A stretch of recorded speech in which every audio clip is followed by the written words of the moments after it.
Parliament.org.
The Honourable President.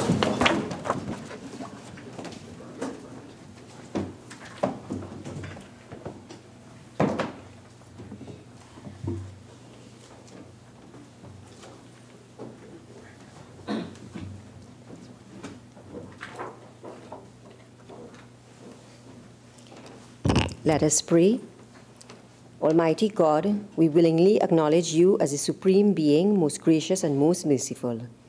Look down, we beseech you, on us who are members of this Senate, and deign to assist us in the duties that we have to perform on behalf of our beloved country of Trinidad and Tobago. Open our eyes to see the truth and help us to accept it with all its implications into our lives. Direct us, O Lord, in our deliberations, so that setting aside private interests, unwholesome prejudices, and personal affections, we may treat all matters set before us with honesty, courage, and conviction.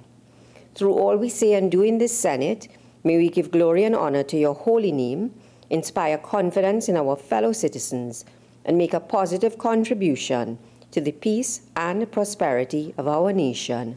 Amen.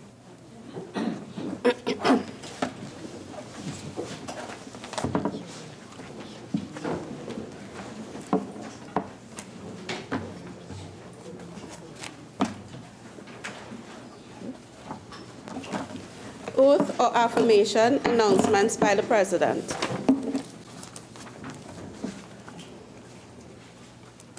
Honourable Senators, I have received the following correspondence from Her Excellency the President, Paula May Weeks, ORTT. The Constitution of the Republic of Trinidad and Tobago. Appointment of a Senator by Her Excellency Paula May Weeks, ORTT, President of the Republic of Trinidad and Tobago and Commander-in-Chief of the Armed Forces.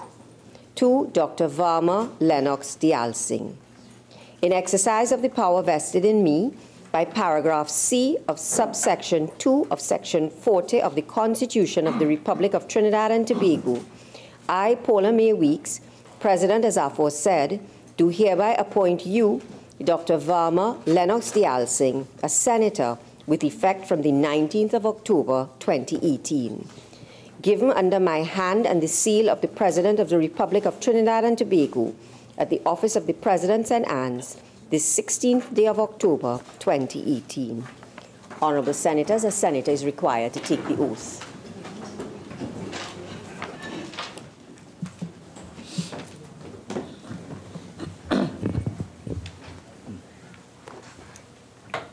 I, Varma Lennox Dialsing,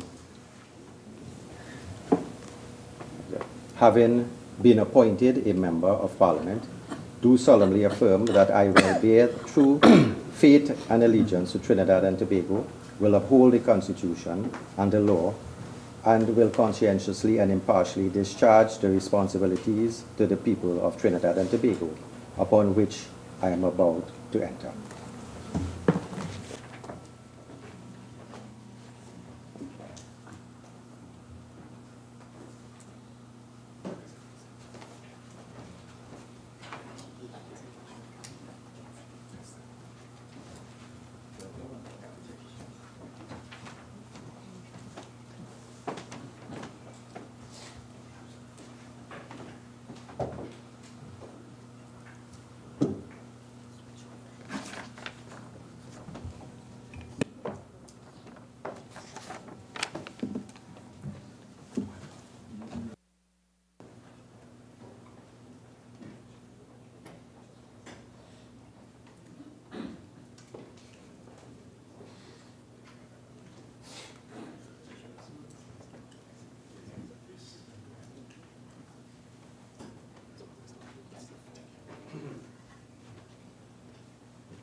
Honourable Senators, I have received the following correspondence from the Speaker of the House of Representatives.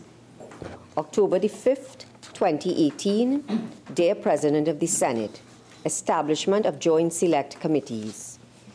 At a sitting held on Friday, September the 28th, 2018, the House of Representatives agreed to the following resolutions. 1. Resolved that the Constitution Amendment Tobago Self-Government Bill 2018 be referred to a Joint Select Committee hereby established.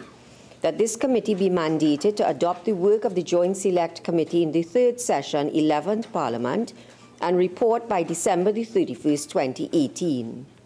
That subject to the concurrence of the Senate on the establishment of the Joint Select Committee on the Constitution Amendment Tobago Self-Government Bill 2018, that the House appoint the following 6 members to sit with an equal number from the Senate on this committee.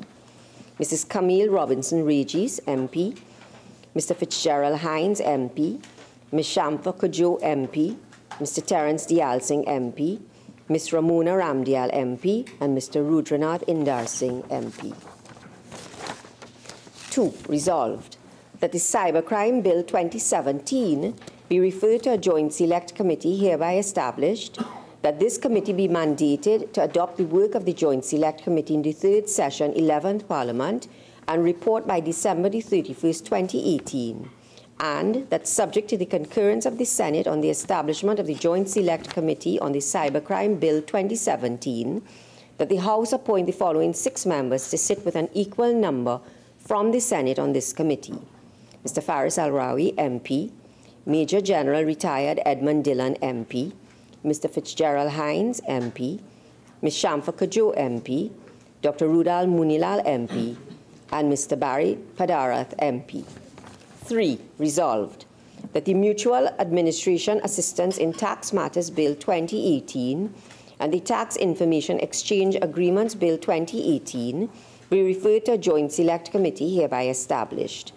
That this committee be mandated to adopt the work of the Joint Select Committee in the 3rd Session, 11th Parliament, and report by December the 31st, 2018, and that subject to the concurrence of the Senate on the establishment of the Joint Select Committee on the Mutual Administrative Assistance in Tax Matters Bill 2018 and the Tax Information Exchange Agreements Bill 2018, that the House appoint the following 6 members to sit with an equal number from the Senate on this committee. Mr. Colm Imbert, MP, Mr. Faris Alwari, MP, Ms. Marlene McDonald, MP, Dr. Lovell Francis, MP, Mr. Fazal Karim, MP, and Mr. Rodney Charles, MP. 4. Resolved that the Trinidad and Tobago Revenue Authority Bill 2018 be referred to a Joint Select Committee hereby established. That this committee be mandated to adopt the report of the Joint Select Committee in the 3rd Session, 11th Parliament, and report by December 31st, 2018, and that subject to the concurrence of the Senate on the establishment of the Joint Select Committee on the Trinidad and Tobago Revenue Authority Bill 2018, that this House appoint the following 6 members to sit with an equal number from the Senate on this committee. Mr. Colm Imbert, MP, Mr. Faris Alwari, MP, Mr. Terence Dialsingh, MP, Mr. Adrian Leonce, MP, Mr. Barry Padarat, MP, and Mr. Rudranath Indar Singh, MP. Resolved, 5, that the Gambling, Gaming and Betting Control Bill 2016 be referred to a joint select committee hereby established.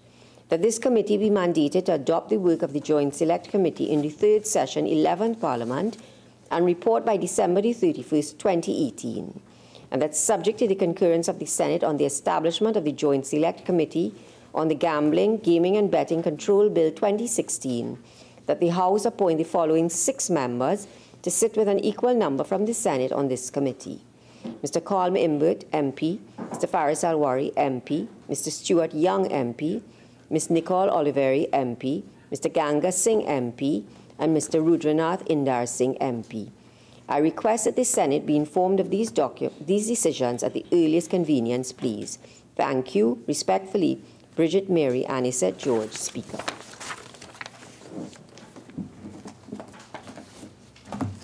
Bills brought from the House of Representatives.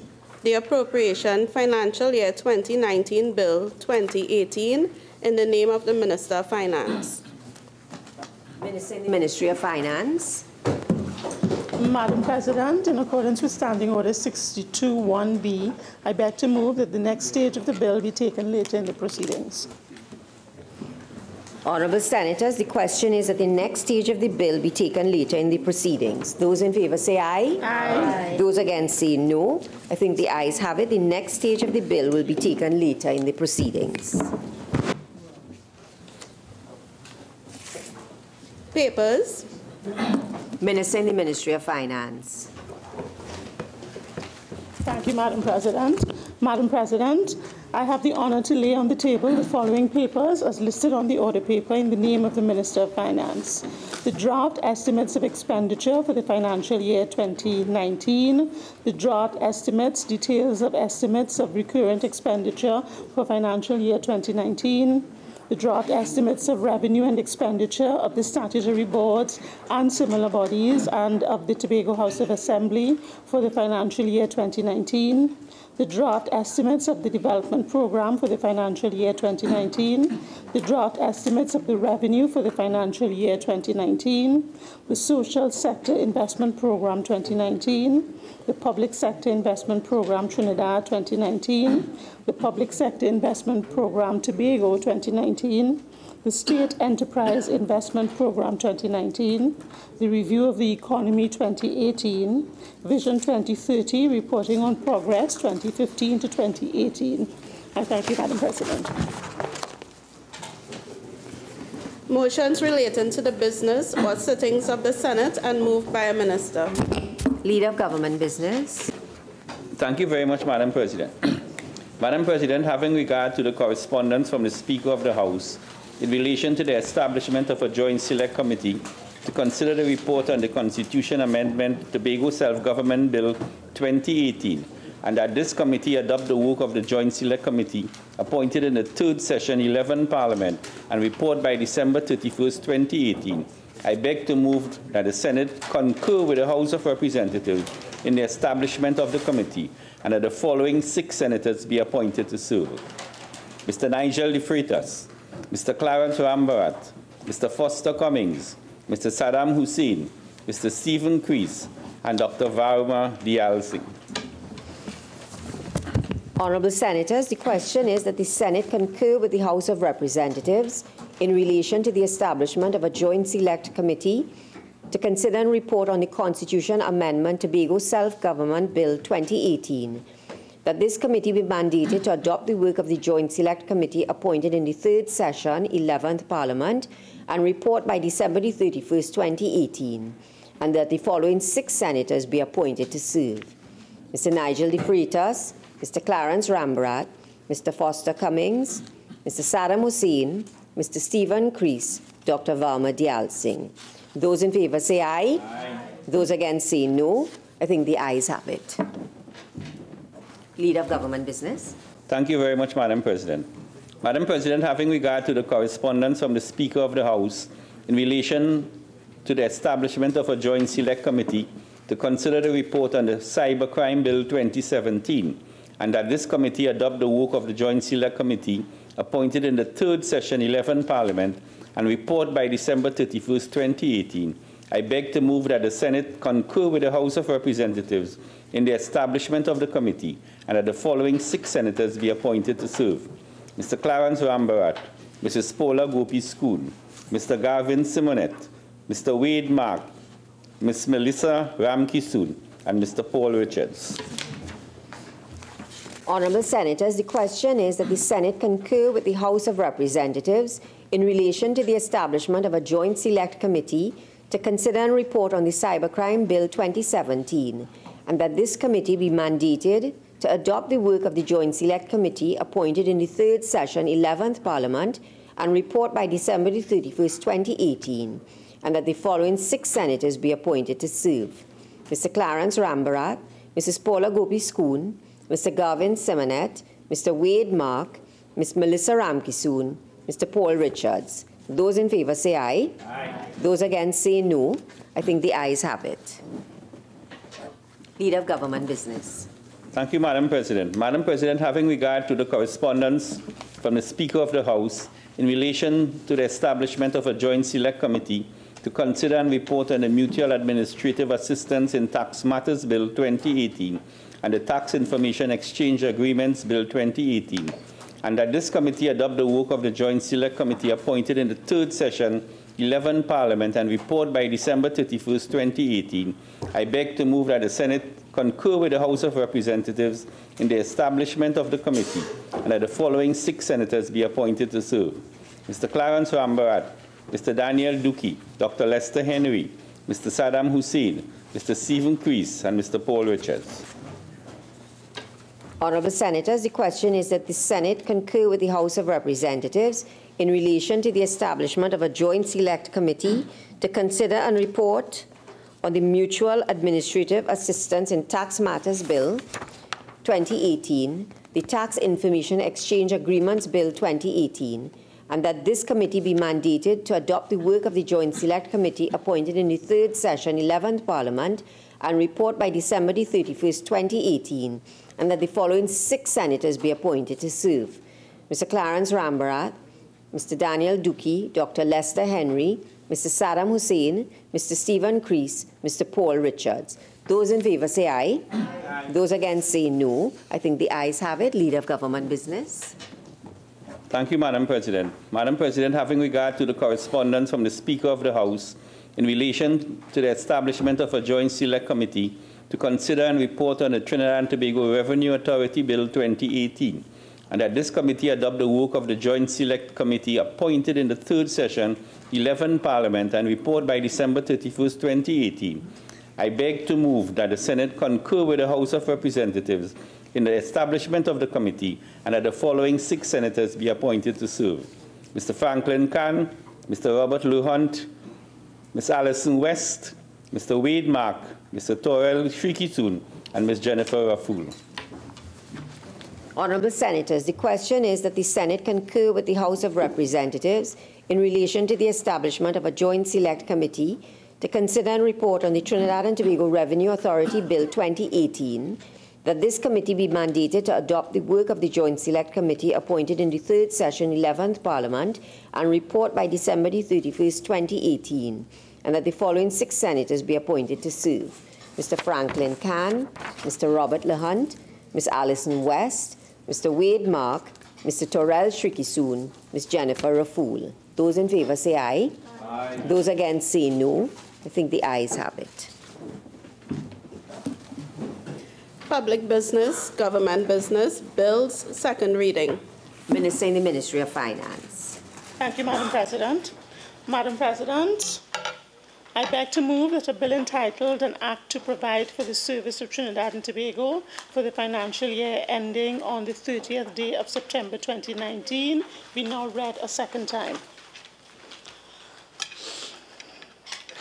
Madam President, 3 years ago, under the leadership of our Prime Minister, the Honourable Dr. Keith Rowley, this administration assumed office. We promised the citizens of Trinidad and Tobago a transparent, honest, and accountable government. After 5 years of mismanagement by the previous administration, it was critical that we establish a system of credibility and trust. We should never forget that when this administration came into office, we were met with a number of serious challenges. The sudden collapse of oil and gas prices in 2014, coupled with Trinidad and Tobago's declining oil and gas production, contributed to the curtailment of our major revenue streams. Madam President, in the time when oil prices collapsed from US $108 per barrel to US $43 a barrel, the annual budgetary expenditure under the previous administration reached an all-time high of $63 billion in 2014. Budget deficits ballooned to $10 billion. It is this type of reckless spending that's resulted in the government's bank account at the central bank being completely depleted and the overdraft facility of $15 billion being maxed out. In light of the high levels of expenditure and critically low revenue streams, we had to act quickly to stabilize the economy. This year's budget continues to build on the successes of the prudent fiscal strategies that have been developed and implemented by this administration. We have weathered the storm, and so the theme of this year's budget presentation is aptly called Turnaround.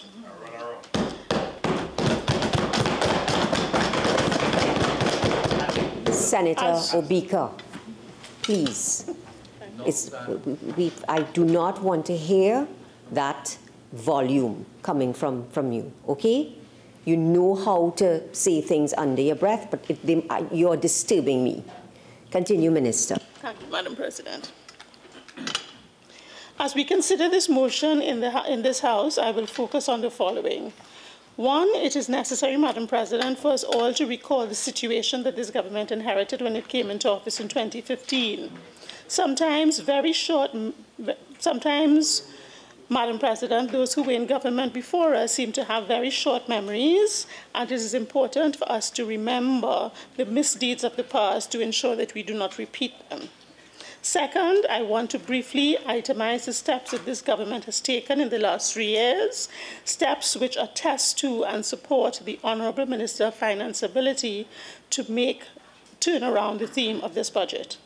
Third, Madam President, it is important also to remind this House and the national community of the nation-building philosophy of this administration and how that consistent but dynamic philosophy puts the interests of the people of Trinidad and Tobago above every partisan or narrow interest.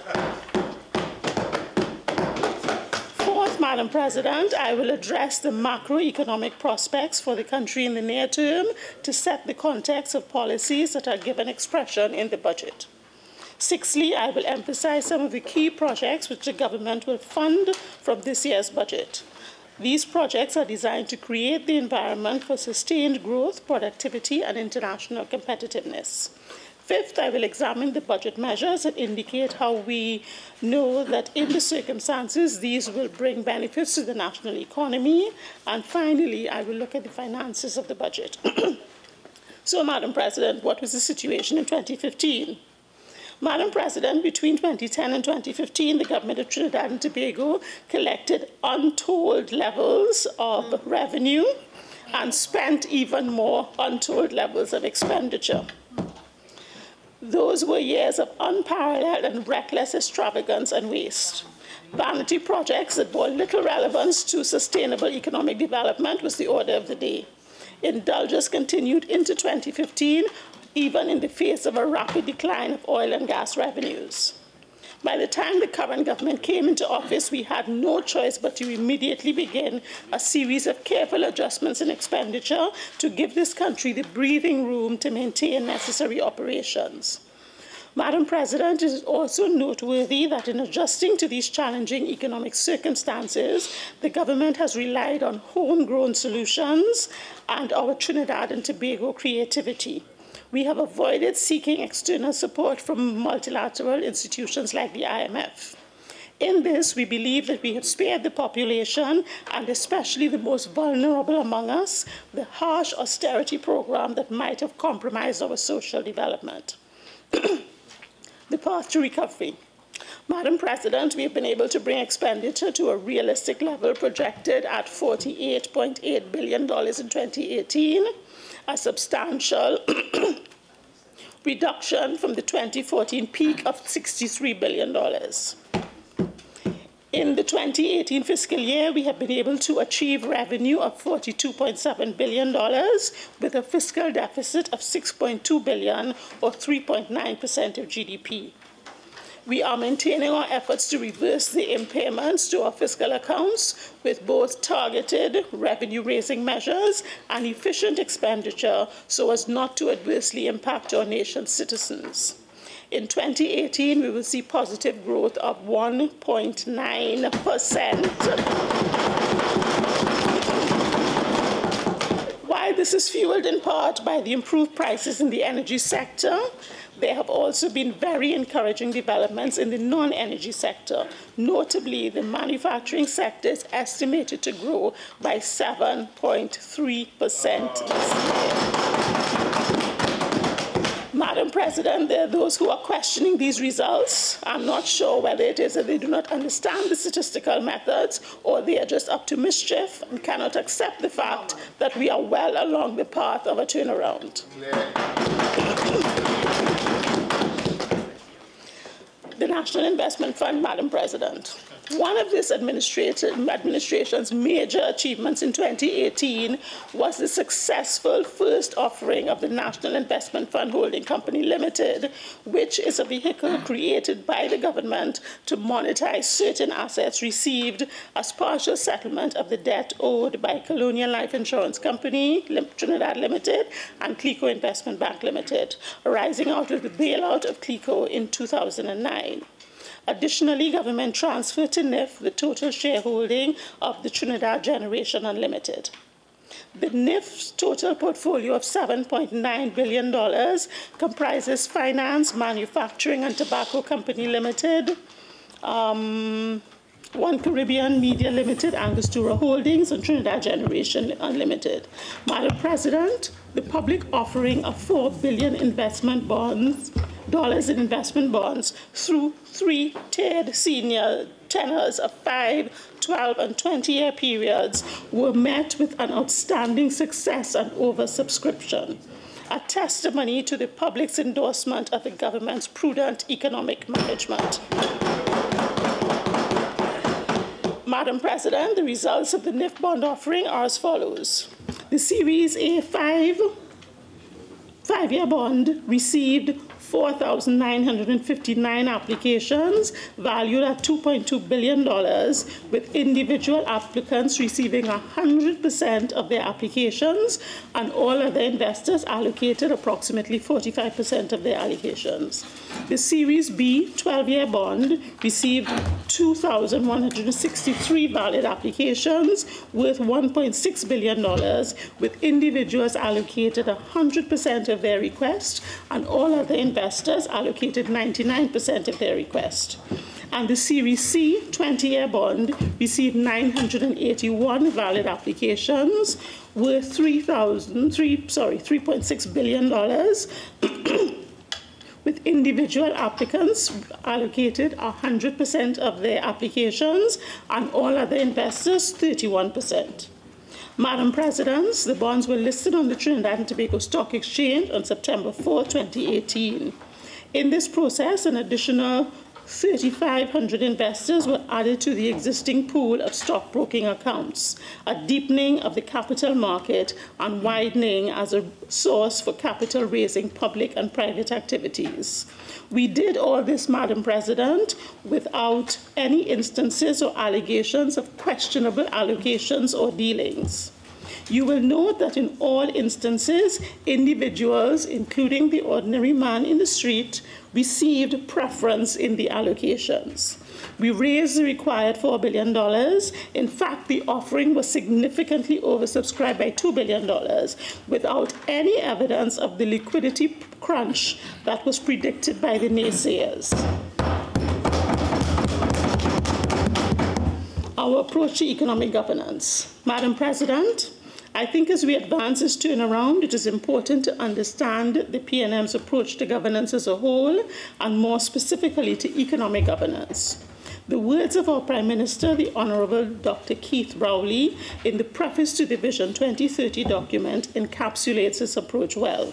He says, and I quote, "We are committed to rebuilding our country and economy, restoring confidence, equity, and social justice, and improving every area of national life.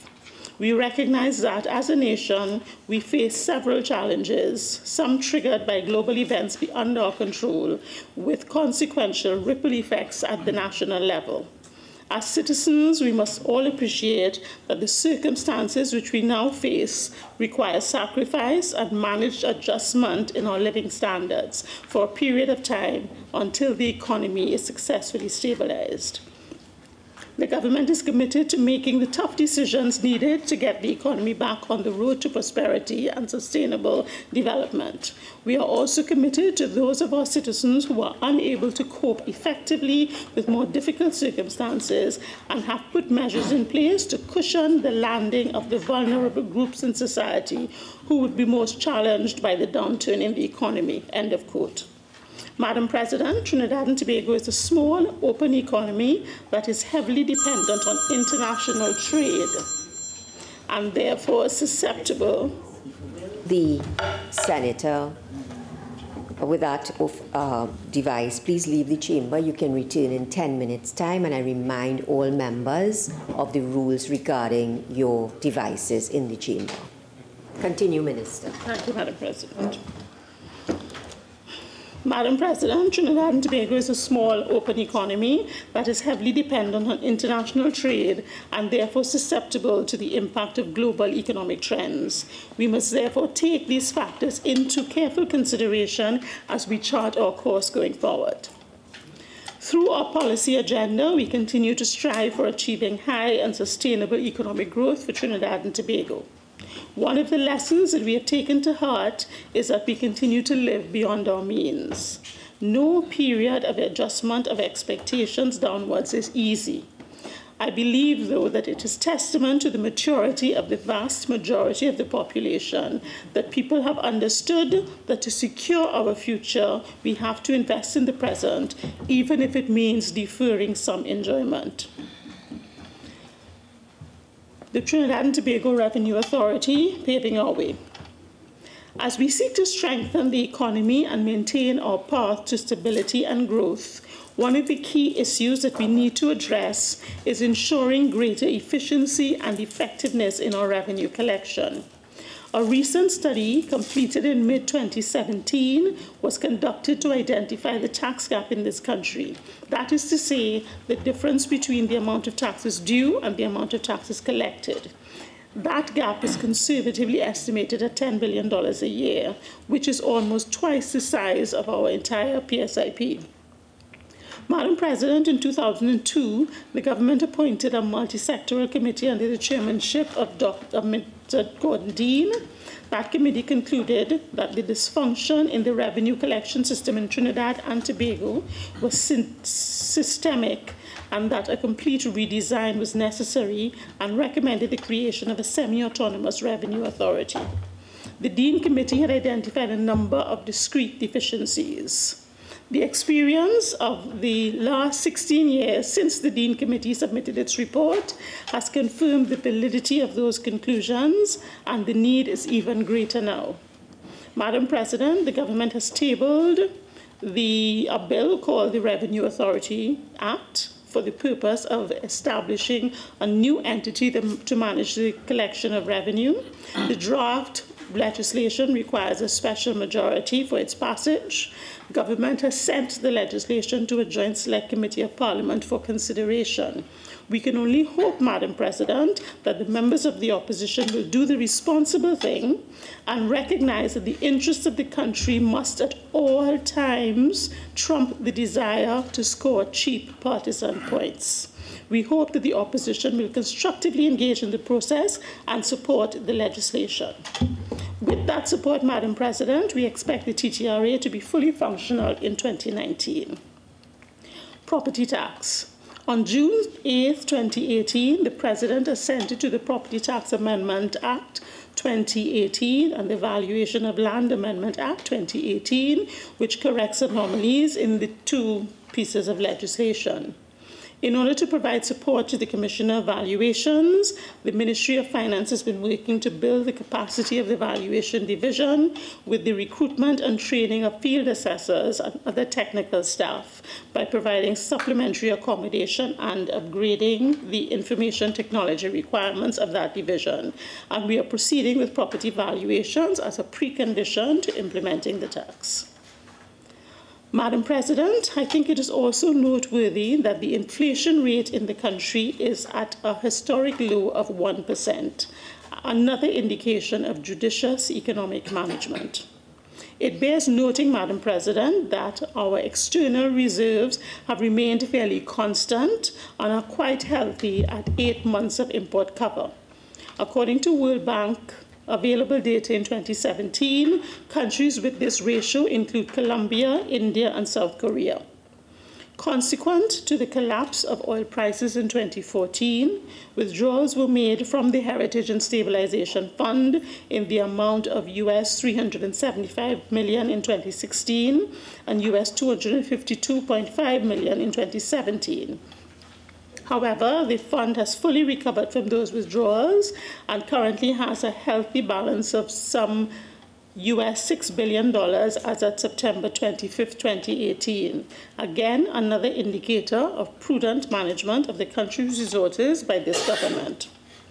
Madam President, in the context of the medium term, we are forecasting GDP growth to reach 2.1% in 2021, mobilized by increased gas production from 3.3 billion standard cubic feet in 2017 to 4.14 billion in 2018.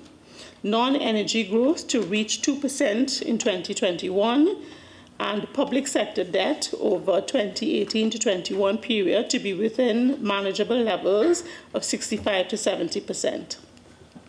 Development projects. As I indicated earlier, Madam President, I would now like to share with this House and the national community some of our notable projects. These projects, in keeping with our development philosophy, are designed as investment in our future to promote sustained economic and social development. The projects will develop infrastructure that will support an improved quality of life for the national community and increase productivity. In addition, all of these projects will create employment with the resulting multiplier effect during construction and in many cases will generate significant employment in the medium and long term. Accordingly, Madam President, we have taken a very strategic approach to public sector investment. The La Brea Dry Dock Facility.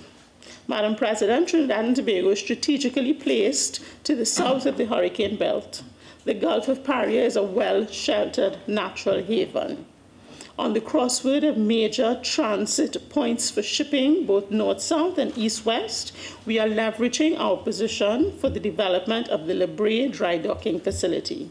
This facility, which is being developed in partnership with the China Harbor Engineering Company, will inject some $3 billion into the national economy and will generate some 9,000 jobs directly and indirectly. Madam President, one of our major goals is to implement a tourism plan that would drive diversification and restoration of the economy.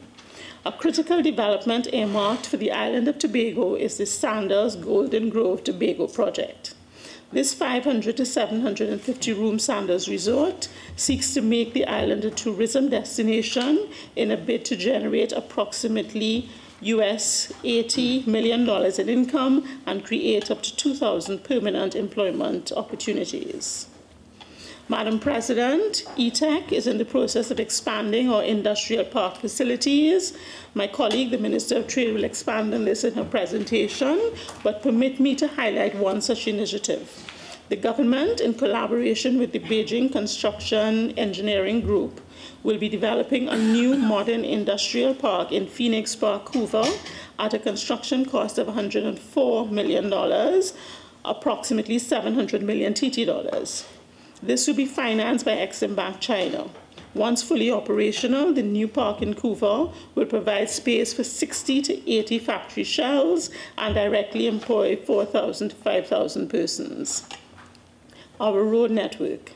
The government will continue with its program of improve the road network.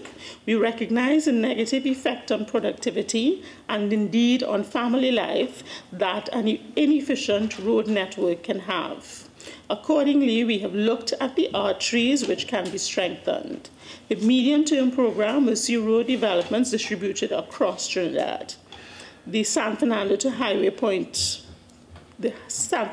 Point Fortin Highway, the Valencia to Toco Highway, the rehabilitation of the Moruga Main Road from Petty Calf to Marac, benefiting communities such as Indian Walk, Fifth Company, St. Mary's, Rock River, Basseterre, Bourgie, Grand, Chemine, and La Lune. Madam President, I draw your attention to the reach of these works as a demonstration of the commitment of the government to touch and meet the needs of all communities. The proposed Toco Ferry Port, which will be made more easily accessible by the construction of the Valencia to Toco Highway, will be a significant boost to the development of communities in the northeast and will feed the domestic tourism product in both Tobago and the north coast of Trinidad. Madam President, the city of San Fernando has been earmarked by this government to receive a much-needed infrastructure investment consisting of several projects, including the reclamation of land at King's Wharf, the establishment of a fishing facility and jetty at Hatters Beach, and the development of an administrative complex in Chancery Lane. Madam President, I hope from that short inventory it is obvious that our approach to the development of this country is balanced. We are committed to the equitable distribution of the country's resources across all communities. The road ahead. Madam President, this administration has pinpointed 7 key sectors which have the capacity to fuel sustainable and international competitive economic development: financial services, maritime services, aviation services, fishing and fish processing, agriculture and agro-processing, software design and application, and the creative industries. Suffice it to say at this point that we are continuing and increasing our efforts in respect of all of the initiatives previously mentioned in each of these areas. Energy. Madam President, recent developments with the local energy sector signals to us that this industry is in recovery. Through this government's focused engagements with our partners in the energy sector, we have sought to maximize the benefits of our oil and gas resources, and my colleague, the leader of government business, will expand on this. Gas production has been increasing with the annual average of 3.8 billion standard cubic feet per day in 2018, with a projected increase to 4.14 billion standard cubic feet by 2021. This is being driven by an increase in exploration and production activity from our partners in the upstream sector. The various initiatives illustrate that the upstream oil and gas producers continue to see Trinidad and Tobago as a valuable partner in the oil and gas industry. Madam President, the government is moving closer to instituting clear and decisive action in addressing transfer pricing malpractices and revenue leakages stemming from the commercial and contractual structures of the LNG trains. In light of our continued commitment to the Paris Agreement on climate change by reducing greenhouse gas emissions and our increasing demand for our limited natural gas supply, we are committed to ensuring that by year 2021, at least 10% of our total energy supply will come from renewable energy sources. There are 2 projects that this government intends to pursue that will allow small producers of renewable energy to feed electricity into the national grid. 1, the utility-scale renewable energy development project, and 2, the waste-to-energy development project. Madam President, it would be remiss of me if I did not make a mention of the Petrotrin situation. Following a detailed evaluation of the operations of Petrotrin, the difficult decision has been taken to close the refining and marketing operations of the company. Continuing to run Petrotrin with sustained losses and heavy debt could not be maintained. It meant diverting finances that could have been used to provide more roads, schools, health facilities, and social programs to keeping a company afloat that was supposed to be a net earner for the citizens of Trinidad and Tobago. Recognizing the importance of our oil resources, this government will be focusing on improving our exploration and production capacity to maximize the use of these resources. It is estimated that this new business model will bring over US $200 million per year in foreign exchange after the completion of the transition. Under this new structure, we can look forward to Petrotrin's operations becoming a net earner rather than a net user of foreign exchange. Even as we move ahead, however, to shape our operations in the national oil, I would like to reiterate this government's commitment to the workers of Petrotrin that they will be treated fairly during this time of restructuring and transitioning.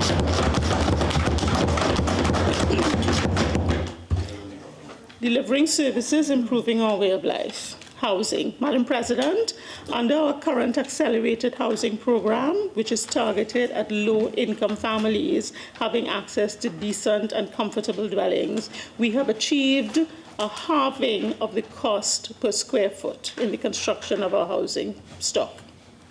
This program will now generate 6,000 units by 2020 across 24 communities throughout Trinidad and Tobago.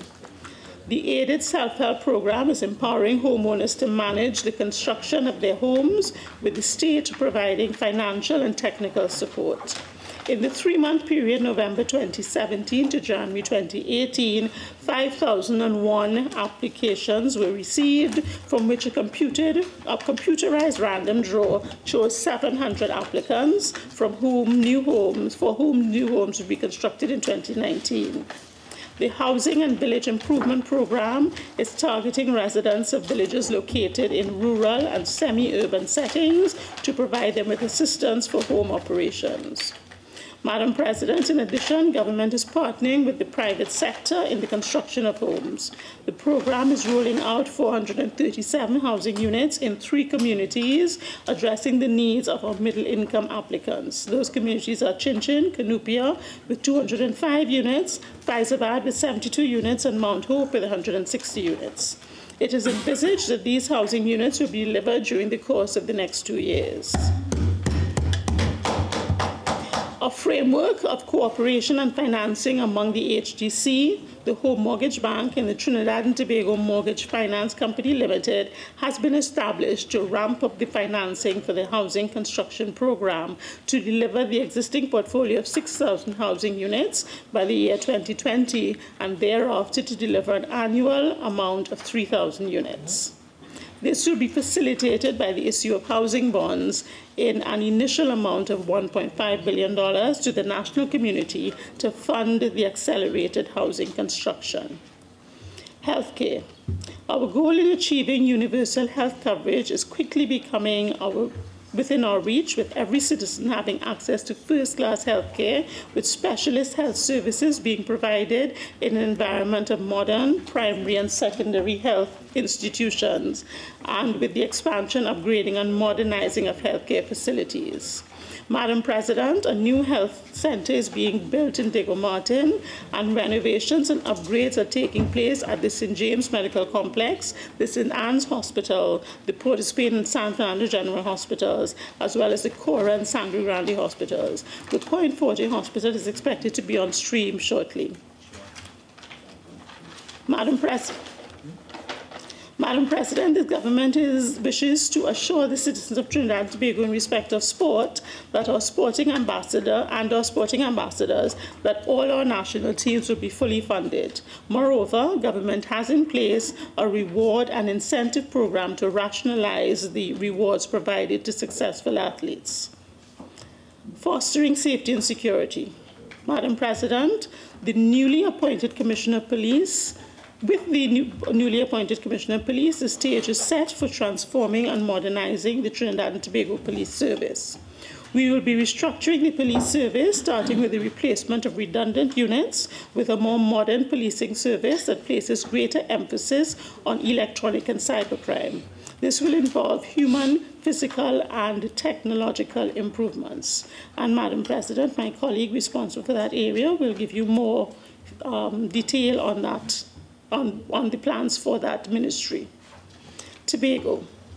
Madam President, we continue to support the development of all economic sectors in Tobago. Indeed, the Tobago Tourism Agency's 3-year roadmap for growth and development is provided for in the THA allocation. Major tourism thrusts on our sister islands, such as the Hotel Upgrade Program and the Sanders Beach Resort Project, will enhance the Tobago tourism product and associated marketing efforts. We will continue to work with the THA on the construction of the new A&R Robinson International Airport Terminal, as well as the marina in southwest Tobago. For fiscal 2019, the budgetary allocation was $2.229 billion, of which $1.119 billion will be for recurrent expenditure and $231 million for capital expenditure. This allocation represents 4.3% of the national budget. Madam President, the agreement for the Tobago House of Assembly's loan financing arrangement for its development projects in an amount of up to an additional $300 million in 2019 demonstrates its government's commitment to the development of Tobago. This commitment, supported by legislation to grant self-government to the Assembly, which is currently before a Joint Select Committee, is expected to be brought to Parliament for debate soon. Estimates of revenue and expenditure. Madam President, we continue to be mindful of the challenging macro-fiscal environment, which in turn is influenced by external and sometimes volatile movements in commodity prices, and will rationalize expenditure accordingly, broadly in line with Vision 2030. For fiscal 2019, therefore, total revenue has been budgeted at $47.7 billion, up from an estimated outturn in 2018 of $42.6 billion. Total expenditure for fiscal 19 has continued to be prioritized and is budgeted at $51.776 billion compared to fiscal 2018 of $48.8 billion.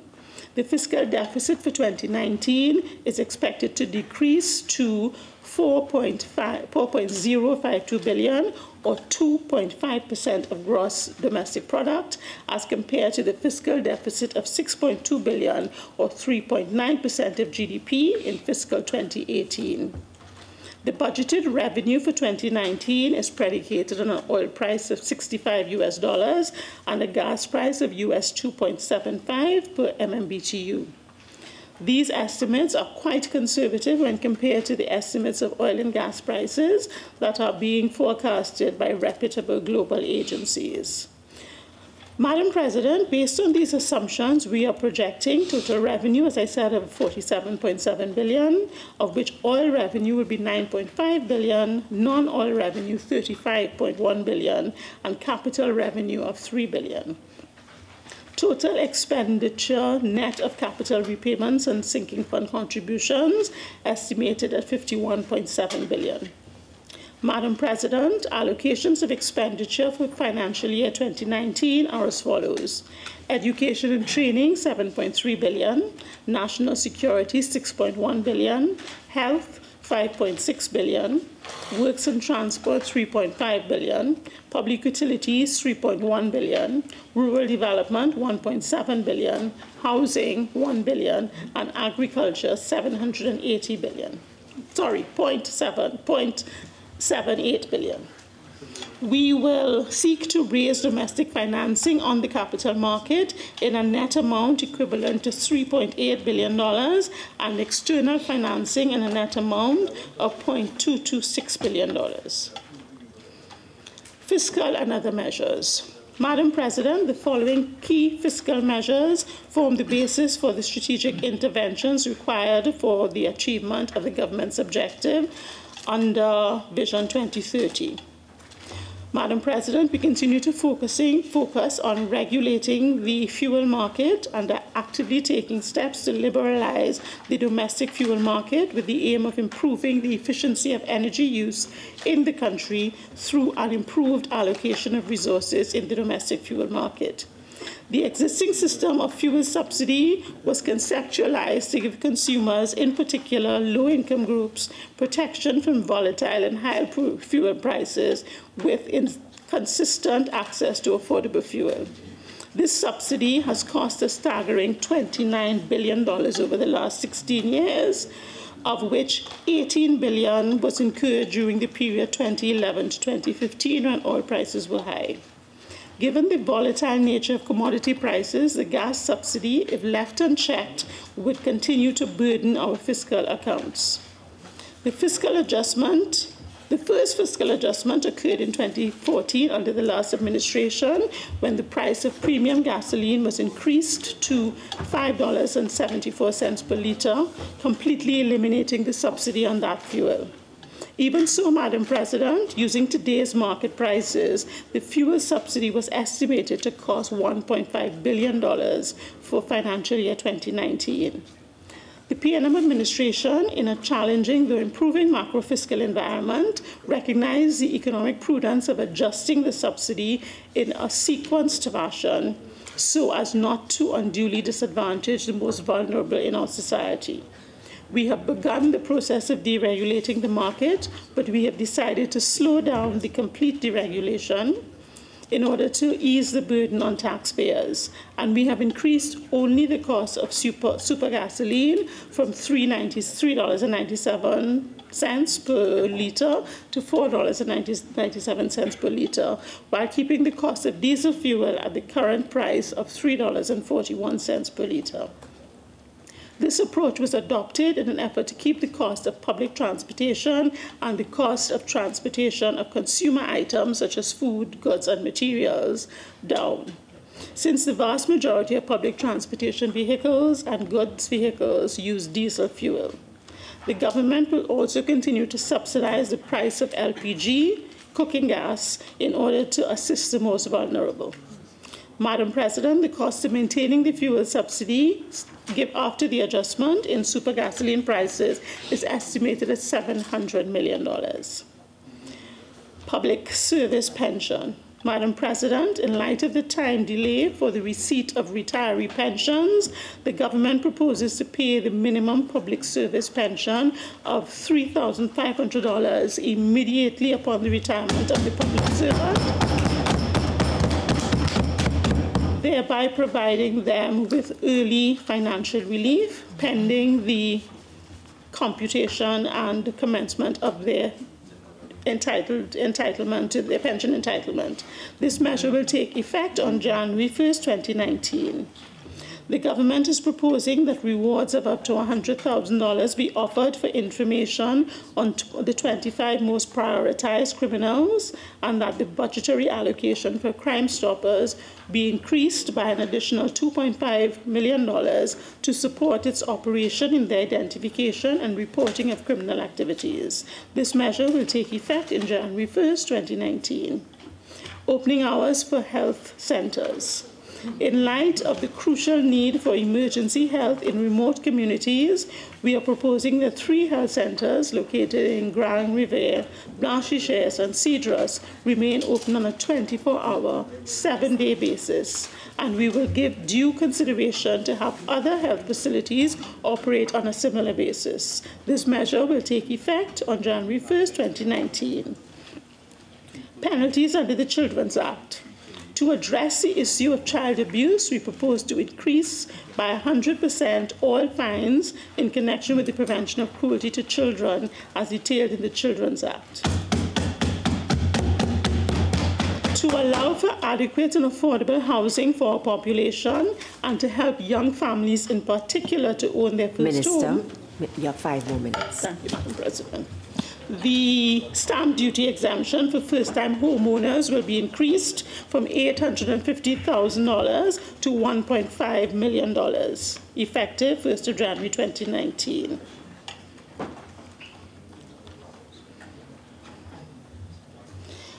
Madam President, government proposes to increase the value of the food card to support the most vulnerable in our society. For households with 1 to 3 persons, from $410 per month to $510 per month. For households from 4 to 5 persons, from $550 to $650 per month. With households for 6 and more persons, from $700 to $800 per month.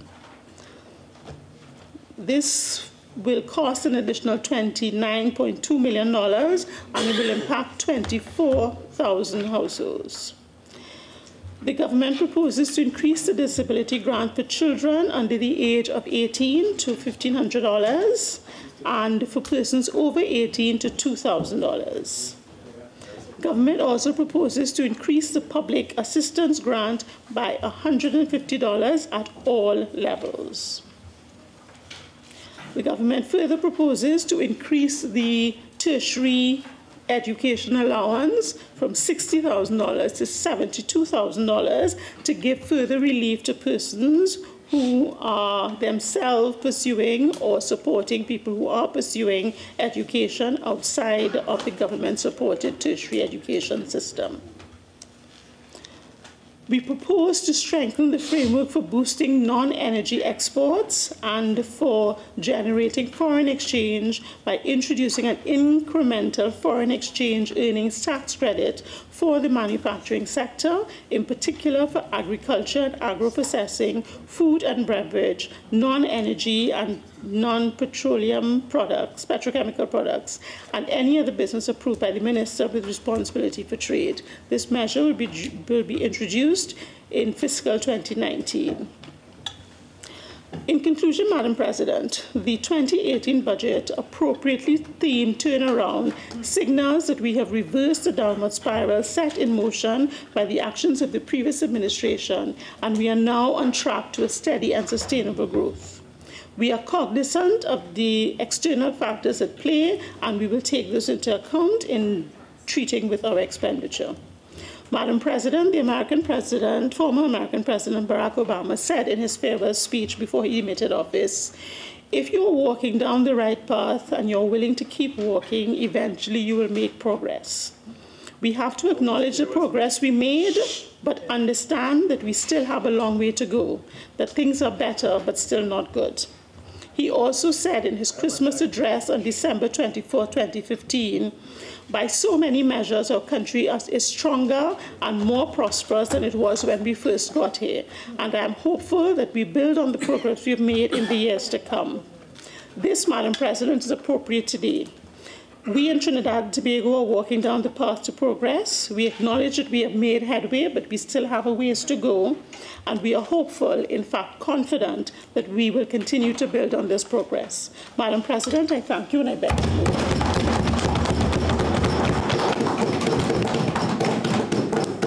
Honourable Senators, I shall now propose the question for debate. The question is that a bill entitled An Act to Provide for the Service of Trinidad and Tobago for the financial year ending on the 30th day of September 2019 be now read a second time. Senator Mark. Thank you, Madam President. Madam President, it is a great pleasure and another unique opportunity to offer the United National Congress's perspective on the fiscal package for the ensuing period. Measures contained in this 2019 fiscal package can either hurt or promote the interests of the working masses of this country. Hence, the real question that has to be asked in this debate is simply this: in whose interests? Certainly, it is not in the interest of the vast majority. Over the past 3 years, this visionless, inept, and incompetent administration has not generated any meaningful and sustainable economic growth, any fundamental structural transformation and diversification of the economy, no paradigm shift, nor any genuine economic turnaround. All that the working and ordinary people of this country have received from this hapless, clueless, and hopeless, outgoing Rowley administration is a runaround. Every key macroeconomic indicator has decisively been negative. The only exception is GDP, which was the subject of creative accounting. The country has effectively stagnated and fundamentally contracted. Yes, we are walking down a path, but it's a path of ruination, Madam President. Madam President, the 2019 budget has consolidated and solidified what is emerging as an ugly and terrifying duality of this country through a well-calculated and deliberate assault on the weak, the vulnerable, and defenseless working people and middle-class families. The aim is clearly to establish two societies within a single border. This is the new reality that is emerging. It is undisguised terror, brutality, and sheer vindictiveness on an unprecedented scale through various policy choices. Madam President, worsening levels of income and wealth distribution in this country has led to an increase in poverty, hunger, malnutrition among the poor and the vulnerable. A recent document or magazine called Borgen and the Commonwealth Foundation have estimated that poverty is in the vicinity of over 20% in Trinidad and Tobago, and malnutrition and undernourishment is around 11%. It has been estimated that over 70% of the squatting population are unemployed. Young store workers, low-wage security workers, and other service sector employees whose earnings range between $12 and $20 an hour is the reality. These workers toil for long hours, 60 hours, Madam President, just to make two ends meet. And Madam President, there's absolutely no doubt that the 25% increase in the price of super gasoline will negatively hurt the middle classes in our country and significantly impact on their disposable income. This government has increased super gasoline by 84% over the last 3 years. When combined with the fact that diesel have escalated by 127% over the last 3 years, one can understand, Madam President, that life has become unaffordable for a large segment of our population. There has been an astronomical rise in the cost of living and a deterioration in the quality of life. Madam President, the so-called inflation rate of 1% is completely unrealistic and deceptive. And if you, like me, shop in groceries and supermarkets and the markets, the story is telling and very different, Madam President. Madam President, the government still has not fully proclaimed the public procurement legislation after being in office for 1,120 days and counting. This has allowed this government to embark on what can only be described, Madam President, as some healthy, unhealthy, and unethical procurement practices. The space created has generated irregularities and in many instances a lot of mishandling of public funds. Madam President, you know the government has embarked on cabinet fiat in determining procurement matters. It reminds us of the medieval times when the king could purchase as he pleases. Whether it is a galleon's passage, the two recently announced boats that they want to purchase from Australia, or the two 2 Cape-class military vessels, the situation is the same, Madam President. Madam President, this government has been conducting a virtual slash and burn social policy agenda, which has left in its wake tens of thousands of citizens with little or no access to public assistance. At a time of deteriorating economic and social conditions, when many of our citizens are facing unemployment and underemployment, the government is boasting about its achievement in kicking out over 18,000 citizens and their 54,000 dependents who were deemed unfit to access food cards, Madam President. Madam President, there's no doubt that chronic poverty and hunger have grown exponentially in our country. The government shares no official available data to properly inform our decisions. Madam President, after 3 years of crushing and unrelenting economic and financial blows manifested in rising taxes, astronomical increases in the cost of living, the impending dreaded property tax, this government has decided to throw some crumbs from the master's table at the feet of the masses of the poor and the weak. Imagine the government is offering the citizenry a paltry $100 across the board after 3 years, and after fiscal 2019, they would have spent over $200 billion. And what you can offer the people, Madam President, only crumbs.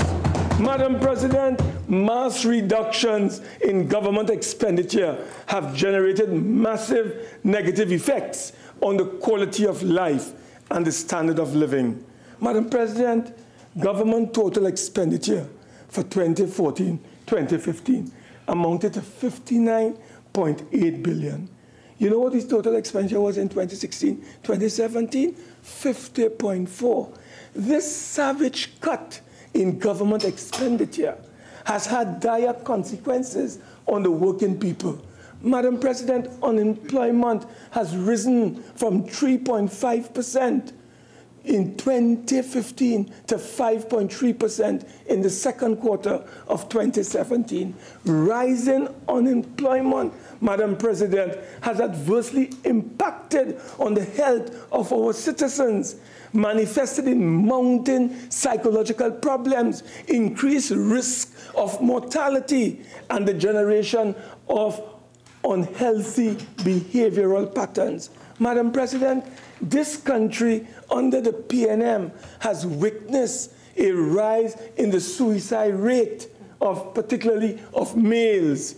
There has been an alarming increase from 22.9 per 100,000 between 2010 and 2015. And under the PNM, it has risen to 39.5 per 100,000 between 2015 to the present time. Madam President, under the PNM, this country has witnessed. Can I request the source of that information, please? The World Health Organization and many other sources. Madam President, this country has witnessed a 72% increase in the rate of suicide under this government. 72%. Madam President, with a gross domestic product of some $156 billion at the end of 2017, a GDP of US $16,819 in 2017, Trinidad and Tobago is still considered a middle-income country. Madam President, it has been estimated that women on average earn a staggeringly 34% less than men. This certainly represents a serious case for gender-based discrimination in wages, particularly, Madam President, in the private sector. This gender wage gap scenario affects families, particularly with single parents. Children of single parents are 6 times more likely to live under the poverty line. Madam President, With 75% of single families headed by mothers, the issue of gender wage gap is truly alarming. There is need for legislation to eliminate the wage gap, which would represent a substantial step towards promoting economic success and working towards gender equality. Madam President, I must tell you that the PNM has formulated a strategy to destroy the modern trade union movement. I want to turn to that issue. Madam President, the proposed closure of Petrotrin by this government and the creation of a holding company with some 4 subsidiaries is a strategy deployed to crush and destroy the trade union movement. The PNM government has chosen to go for the jugular. They have calculated that once the OWTO is dismembered, the rest of the trade unions would fall. Madam President, the PNM has always been bitterly anti-worker, anti-trade union, and anti-people. Since the arrival of Eric Williams in Trinidad and Tobago in the 50s, the trade unions have come under relentless assault. Not only did this government and the previous one under Manning closed down BWIA, Carney 75 Limited, and shut down TTT, leaving, Madam President, thousands of workers on the breadline. But the PNM is now threatening to go after the Communication Workers Union, the Public Services Association, and the National Union of Government and Federated Workers under the guise of restructuring TSTT, WASA, BIR, Customs and Excise, and TNTech, Madam President. Madam President, when a chairman of a state-owned board can refer to workers as baggage, which must be cleaned up, then we all know that the government has declared war on the working class of our country. Madam President, the restructuring that is being used as a mere cover to subvert the trade union movement and to lay off thousands and thousands of their members. Madam President, it is clear that the working class needs to be alert, united, militant, and firm in their opposition to this anti-PNM, anti-trade union government. Madam President, could you imagine having signed and registered a collective, a memorandum of agreement with the Industrial Court? This government, through its board at Petrotrin and management, went ahead and breached and violated that agreement. Madam President, I want to tell you today, and this Senate, that a leopard never changes its spots. And the trade union should have learned their lessons from past PNM administrations. Union workers have been weakened and undermined by this government, Madam President. More workers are being exposed to the vagaries of the marketplace. And you have, Madam President, you remember when they closed on the ArcelorMittal plant? They promised honey.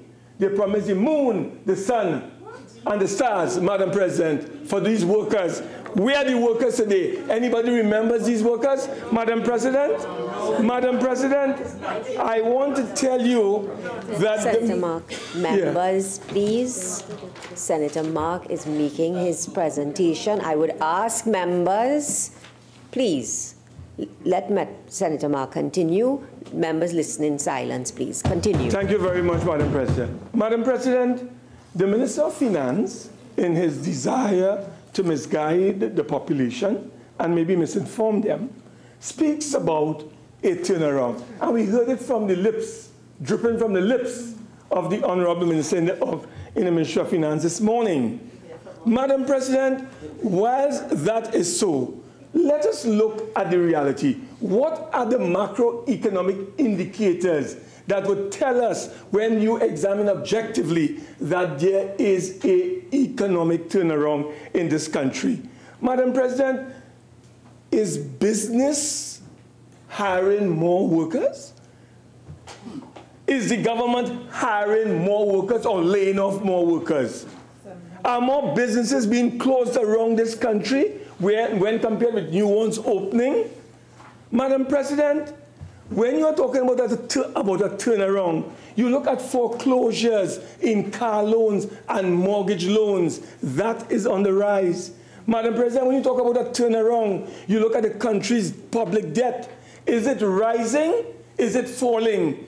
The debt, Madam President, is rising. What about foreign exchange access? Is it freely available? If not, how genuinely is this talk about a turnaround? Madam President, is there a turnaround? What about the country's foreign exchange reserves? We know it is falling. The minister talked all kinds of flowery language and compare our state with many other countries a short while ago. But the reality is that our foreign exchange is falling, Madam President, from almost 11 billion to now 7.7 billion. The nation balance of payment is in deficit. Madam President, everything is heading south in terms of negativity.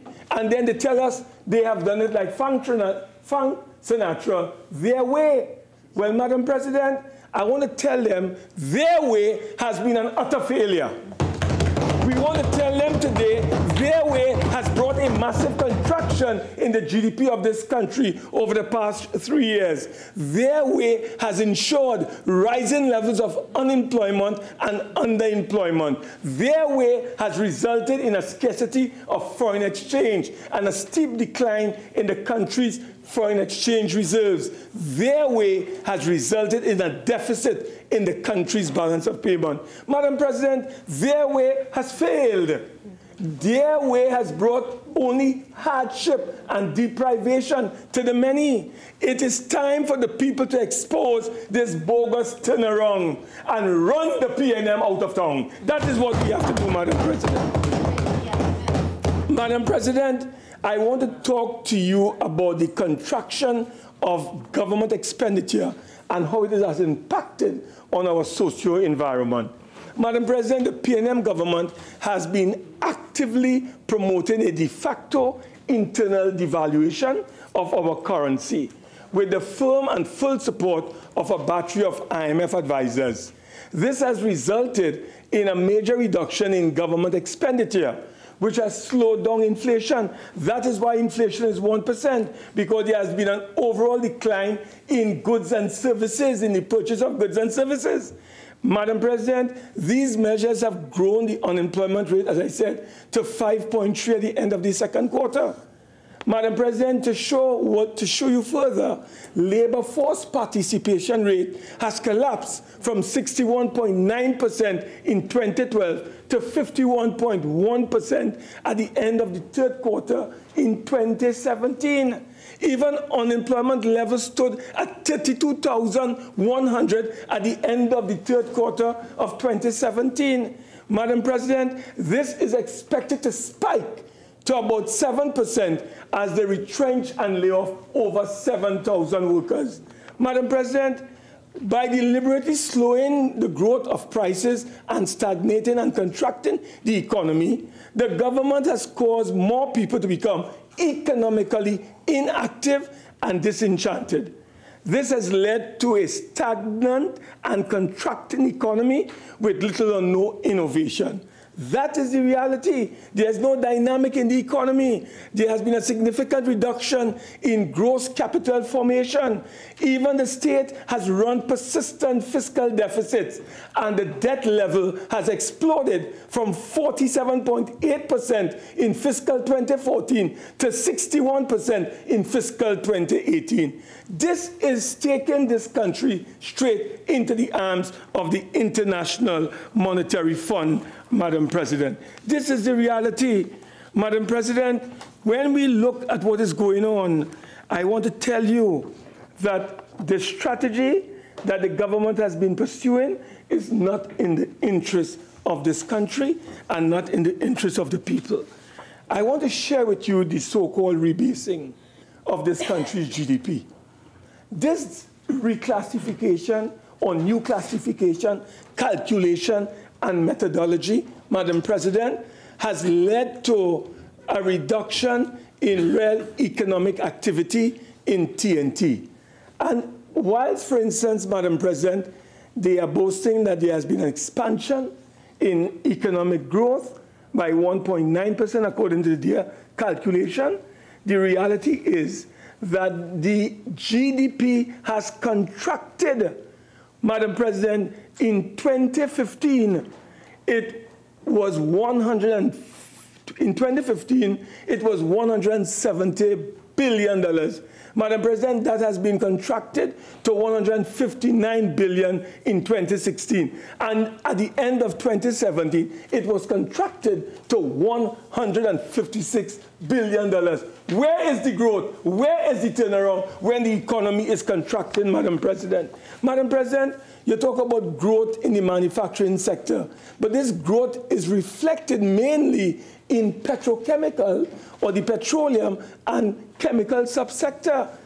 Other than that, there's negative and flat growth in all the other subsectors, with the exception of food and beverages. Madam President, every major sector has declined: mining and quarrying, public administration, construction, accommodation and food services, agriculture and forestry, and tourism. Everything is on the decline. And therefore, Madam President, the incompetence of this government is clear. When we look at some key areas, again to demonstrate how this economy is contracting, Madam President, we are dependent on one sector, and that is energy. And when we look at the energy to GDP ratio, we see an increase from 31% in 2015 to 37% in 2018. Unemployment from 3.3% in 2015 to 5.1% in 2018. A decline in the labor force participation rate from 61.3% in 2015 to 59.1% in 2018. Debt as a percentage of GDP has increased from 40.2% to 61% in 2018. Gross capital formation as a percentage of GDP has contracted from 4.5% to 2.4%. The foreign exchange reserve has collapsed from 9.9 billion in 2015 to 7.5 billion in 2018. Murder has increased from 472 in 2015, and it could reach as far as 530 at the end of 2018. Madam President, I would like to ask the Honorable Minister, who talked about transfer pricing. Over the past 3 years, the government has done little or nothing to address tax avoidance. Madam President, do you believe, or would you believe, that there's a report by Potent and Partners that talks about underreporting of actual values of LNG sales by almost $30 billion? This government is supposed to have collected close to $130 billion because of tax avoidance and underreporting of values of exports of LNG. And the government has done nothing. All we are hearing is old talk. We were told they were going to bring transfer pricing legislation. Nothing has been done. Had they collected the $130 billion, Madam President, all the outstanding monies owed to Petrotrin, $25 billion, could have been dealt with in one shot, Madam President. Madam President, we would have tripled the amount in our HSF. We could have paid off this country's entire national debt and solve the foreign exchange crisis in our country. So why is the government dilly-dallying on this question of getting at the bottom of this whole situation with these people? We know that the Prime Minister, on behalf of this nation, collected a check at BP in London earlier this year for $1 billion. We want to ask you, Madam President, through you, to the government, is the government seeking to agree to write off whatever remaining debt owed to our country by these particular corporations? I think it's Shell and BP in particular. We would like to know, Madam President, who is benefiting by this so slow pace that the government is proceeding? Is this country being held hostage? Are we a captive state? Are we becoming a British colony once again? Madam President, there is a director who appears to be calling the shots on the future of Petrotrin upstream assets. He was the same one involved in the sale for a song of BWIA landing right at Heathrow to BA. He was also involved in the removal of local service companies on the platform and marine operation for BP by British companies. Will this gentleman be allowed to bring British investors, executives and managers and service companies and exclude our own nationals? Madam President, these are questions that I'm asking, and I hope that the minister would in fact address. Madam President, we know that there's something called the petroleum impost, and we know that is the money that can be used to finance the operations of the Ministry of Energies and all related bodies that deals with energy. They're collecting every year $84 million. Madam President, why is the government not using the petroleum impost to strengthen the Ministry of Energy and the Ministry of Finance? I asked that question, Madam President. Madam President, I turn to Petrotrin and the saga called Petrotrin. Madam President, Petrotrin is the exclusive supplier of energy in terms of Trinidad and Tobago refuels. Madam President, the LPG we cook comes from them. The gasoline we put in our vehicles comes from them. And they produce a wide range of lubricant, fuels, and feedstock. Petrotrin, through various incarnations, has come to represent our national patrimony. That is no matter, Madam President, whether it's hard times or good times. The resources under the earth belong to us. It is our national patrimony, Madam President. It is therefore outrageous to suggest that 5,500 jobs will be compromised by the issues facing Petrotrin.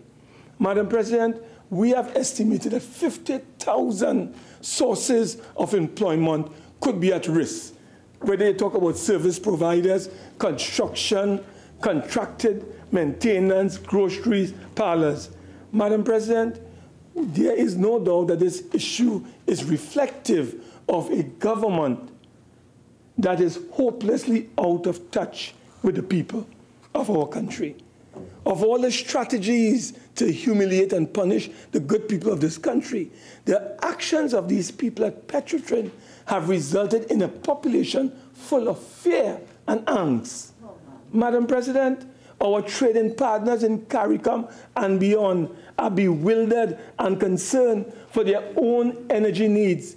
If this plan succeeds, Trinidad and Tobago will become perhaps the most vulnerable country in our region, a country with no energy independence, no hope for energy security, and forever destined to be on the brink of a national shutdown.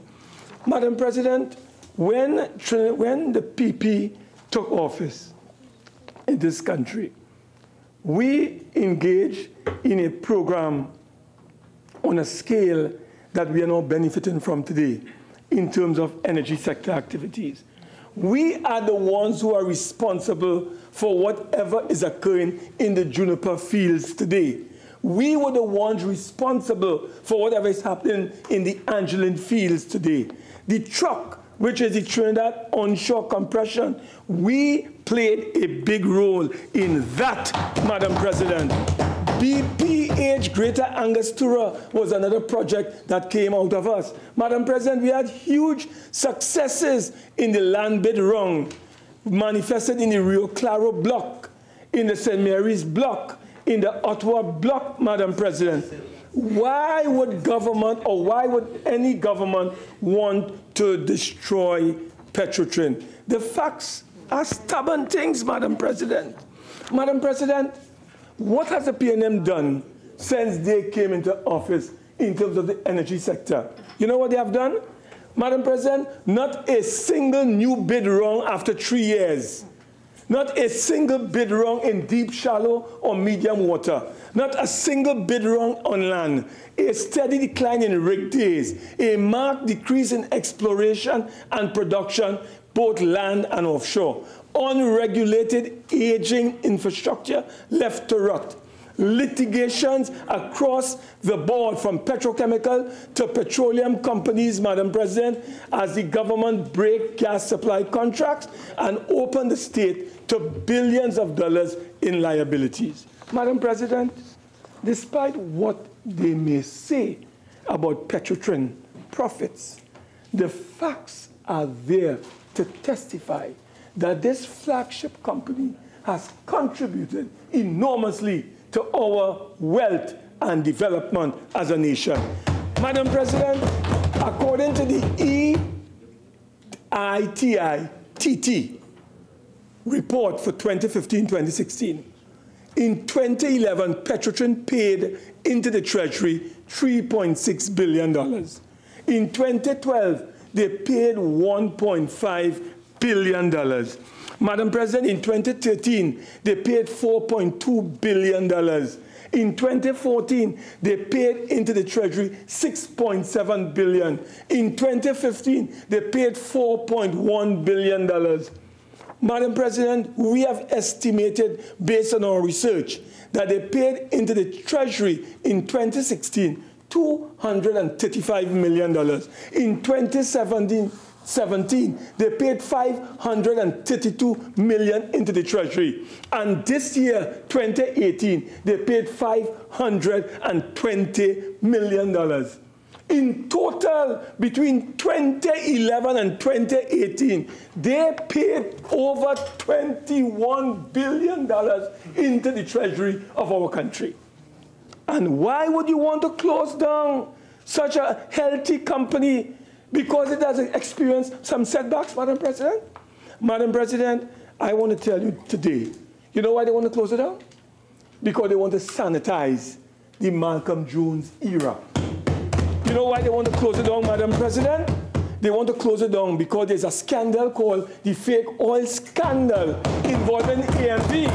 So they don't want any witnesses or evidence to emerge. You know why they want to close it down, Madam President?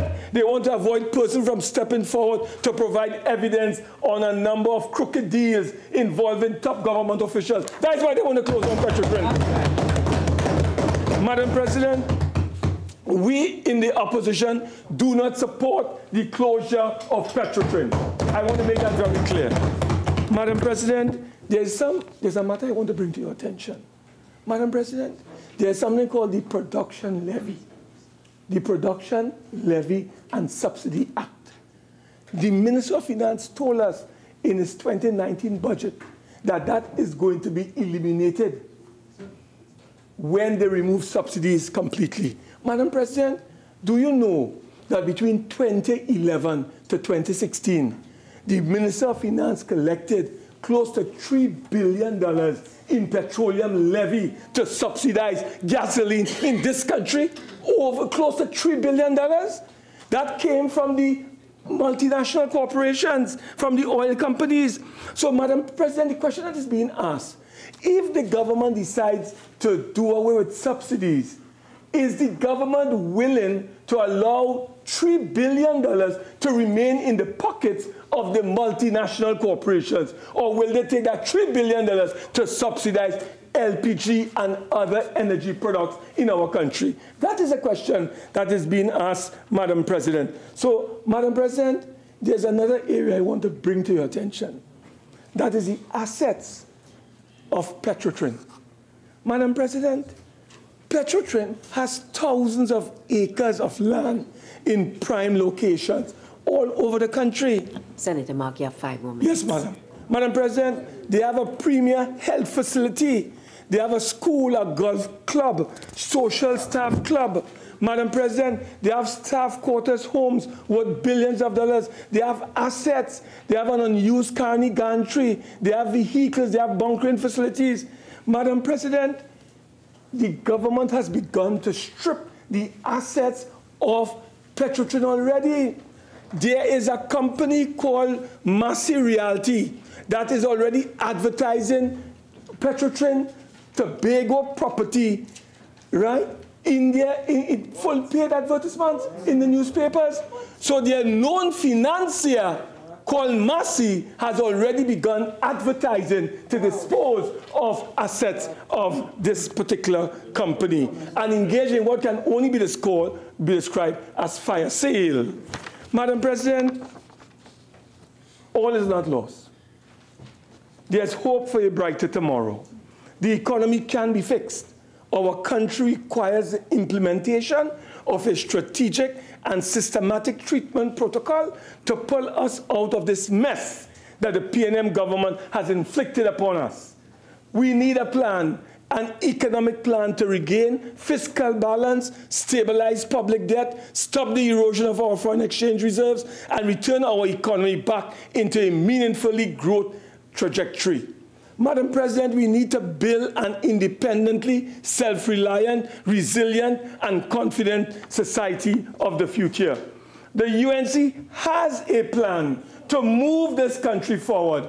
But Madam President, owing to time, I wouldn't be able to go into details of it. It is entitled a National Economic Recovery and Diversification Plan. The broad elements would be digital economy, innovation culture, the role of the entrepreneurship, diversification strategy, good governance, corporation tax issue, job creation, state enterprises. Madam President, the future is promising for our country, economy and society. However, there's an obstacle, Madam President, in our path, a hurdle which we must be removed, a blight which must be exorcised. The end is near for the PNM, Madam President. They talk about Frank Sinatra, they did it their way, your hours are coming near. Madam President, the people are crying out for justice, for fairness, and equal opportunity. The Prime Minister must do the decent thing and resign. Call the general election. Let us, Madam President, in closing, unite to build not only another society, but a just, fair, and equal one. Let us together build one another. Let us unite as a people and as a nation. And Madam President, in the words of Bob Nestor Marley, let us together chase these crazy bald heads out of town. Thank you very much, Madam President. Senator Shriki Su.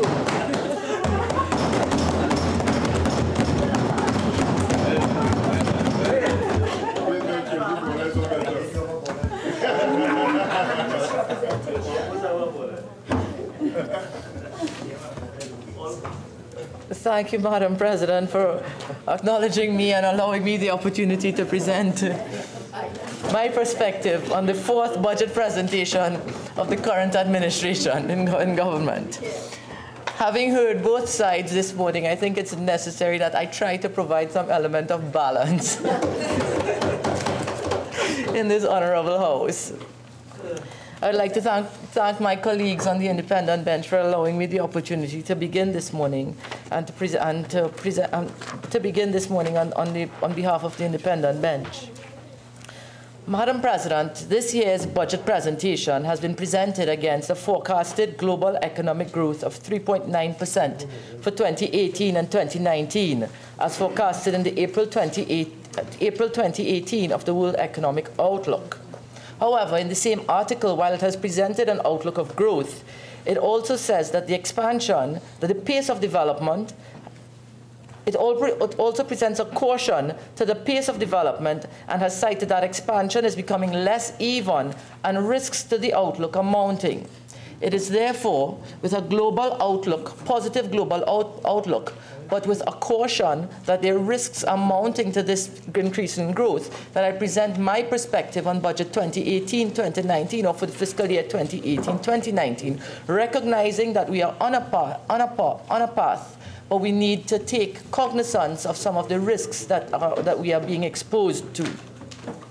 We are aware that we have been through some, and we are still going through some turbulent economic times, fostered or created as a result of exogenous shocks and lower supply volumes. However, in my mind, one of the weaknesses, or why we were more susceptible to these risks, was as a result of runaway expenditure that has been unsustainable and putting the country's fiscal accounts into deficits.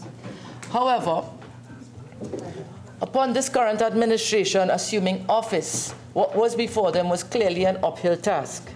And I wish to acknowledge the efforts of the current administration and the government, and the Honourable Ministers of Finance and their teams in presenting their fourth fiscal package. As I offer commendations to the government, Madam President, I wish to say that I am a proud citizen of a country with an economy that has shown resilience and fiscal management that has resulted in economic growth for the first time over the last 5 years of approximately 1.9%. Madam President, according to the monetary policy announcement of 2018 and 2019, inflation was managed at just about 1% over the period 2017 to 2018. What is more commendable about this, in the recent launch or edition of the World Competitive Index or report, just 2 days ago, it indicated that Trinidad and Tobago, with a 1% increase in inflation, was actually #1 in the world with respect to restricting inflation and managing inflation. There's a significant increase in productivity among our people. It was something that I signaled in 2016 that there was a decline. But in 2017, we actually saw a change in the level of productivity returning to positive values. Although managed, a stable exchange rate, which has restricted the increases in cost of living. Despite 2 withdrawals on the HSF, it's on the Heritage and Stabilization Fund, it still maintains a healthy balance of about $6 billion, a value at which I think we never really got to in prior years. A surplus on the current account, indicating that our exports are increasing, exports are greater than our imports. Very significant growth in the manufacturing sector. Very importantly for Trinidad and Tobago's economy, carefully crafted negotiations and arrangements with key players in the energy sector, both internationally and locally, which will have a positive impact on the Trinidad and Tobago's economy.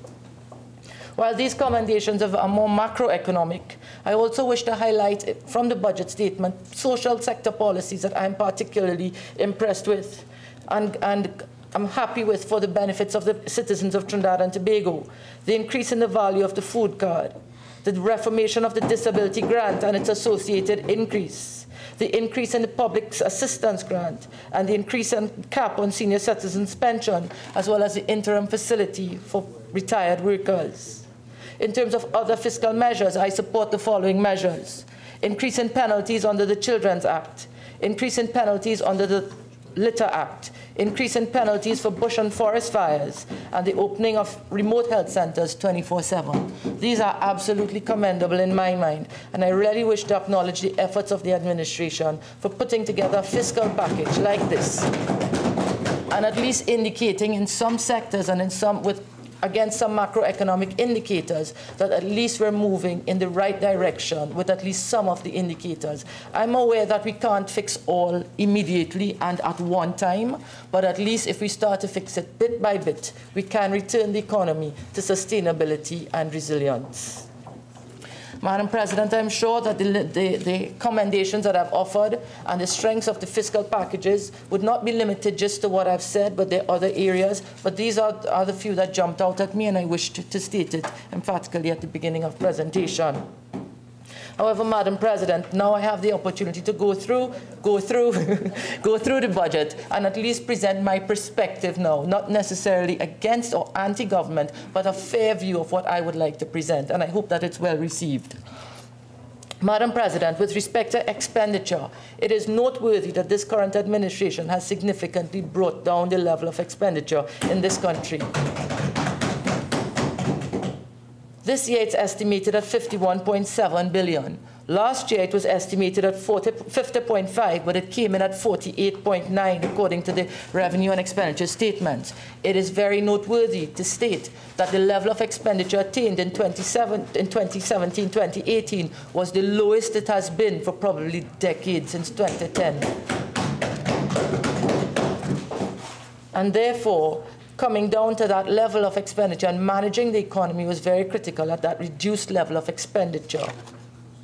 With respect to revenue, government wasn't so fortunate with respect to its performance in revenue, in that its estimated revenue always was higher than actual revenue since it assumed office. Variances on the revenue side continues to persist, with actual revenue being less than estimated revenue. When you have a situation of revenue being less than expenditure, we are in deficits. And when your estimated revenue is not materialized, your deficits are larger. And therefore, we need to be aware in terms of, or be aware of the conditions that exist or the assumptions that we make in estimating revenue, as revenue estimations are not being realized. However, the disparity is still getting closer. So we are aware of that. So that while we're still, while it's on a negative variance, the variance is getting smaller.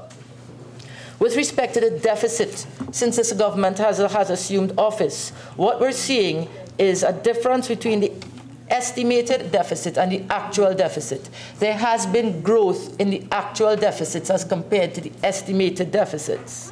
So in 2016, the estimated deficit was 2.7 billion, actual being 7.2. In 2016-17, 6 billion, actual 12. As 2017-2018 was 4.76, the actual being 6.2, an increase of 130, an increase over the estimated figure. However, Madam President, while the deficits continue to run away from us and be larger than estimated, I still think that this economy needs to get to a place where we are balanced and deficit budgets no longer exist at this time.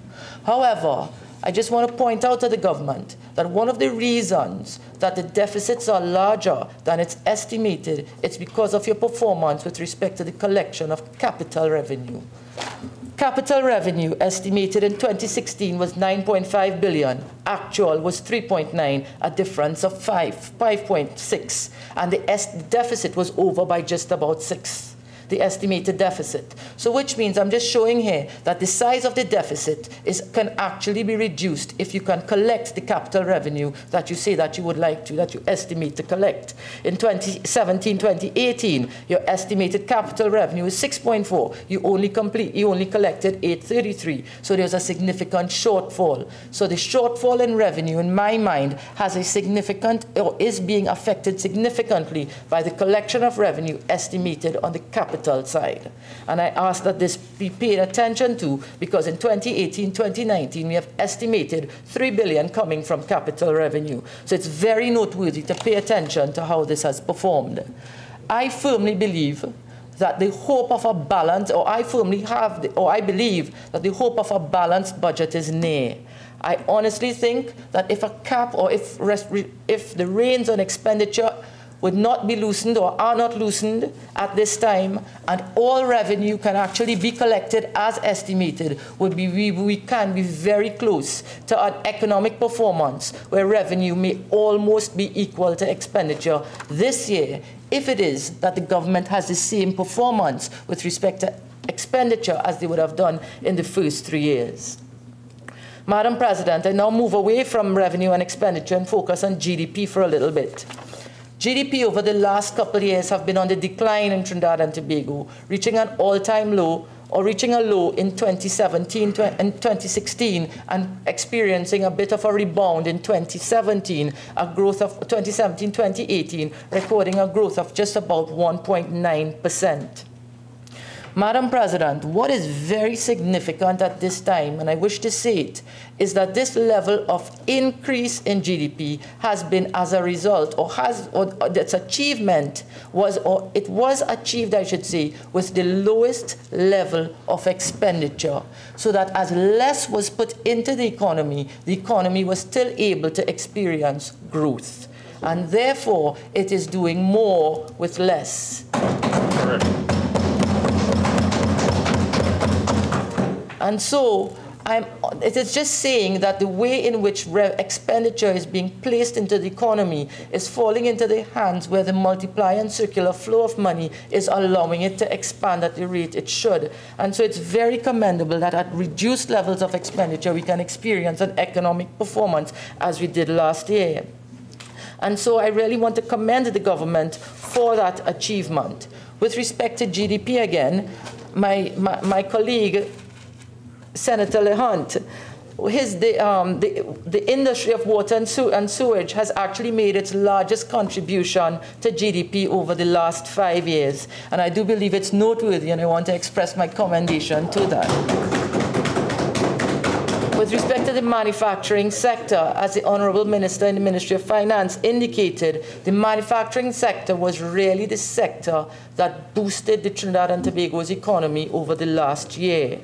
However, this sector has 4 subsectors: food and beverage, textiles and clothing, petroleum and chemical products, and other manufactured products.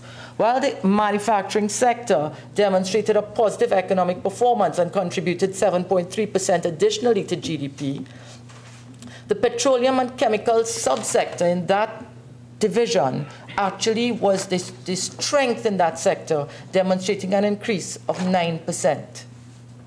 Madam President, with respect to that sector, the component or the constituents of that subsector, the petroleum and chemical products, and this would include refining and refining and other chemical products produced in Trinidad and Tobago. In my mind, therefore, that Petrotrin in our economy would have contributed to that performance if the strength of it is coming from the petrochemical sector and refining. And therefore, I'm asking and I'm saying, hey, if I'm wrong, I stand to be corrected. However, what is the value of the impact on GDP with respect to the closure of Petrotrin? While we have argued that it's on a cash basis or a cash flow situation, I'm asking the question, what is the potential impact of its closure on GDP? Because the economic performance that we've experienced can be easily stolen if the output of Petrotrin is not replaced by other sectors in the economy. And therefore, I ask that this be considered and be looked at.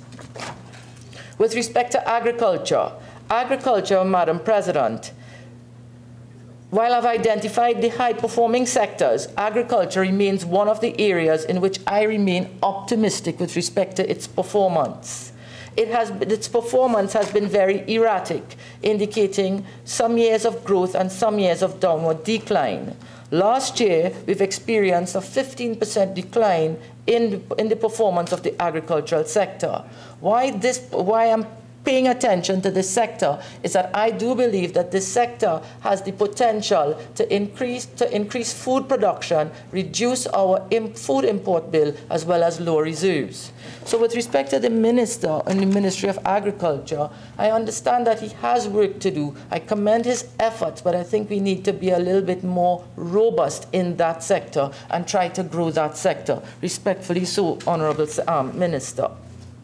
However, I would also like to see that in Budget Statement 2017-2018, the Minister in the Ministry of Finance and the Honourable Minister says we are targeting a doubling of output of the agricultural sector over the next 2 years, thereby raising the sector's contribution to gross domestic product to just over 1%. However, at the end of this year, it's still about 0.4%. Of 4.4%, and therefore it's not materializing the expected performance that it should. There are 2 other critical sectors that I've looked at with respect to GDP's performance, and that's mining and quarrying and trade and repairs.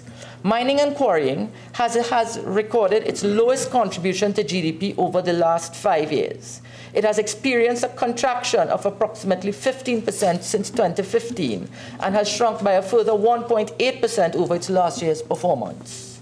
Trade and repairs, its lowest contribution over the last 5 years, a contraction since 18% and approximately 1.2% decrease over its last year's performance. Why I've highlighted these 2 sectors is that manufacturing, trade and repairs, and quarrying and mining represents probably about 55% of our GDP.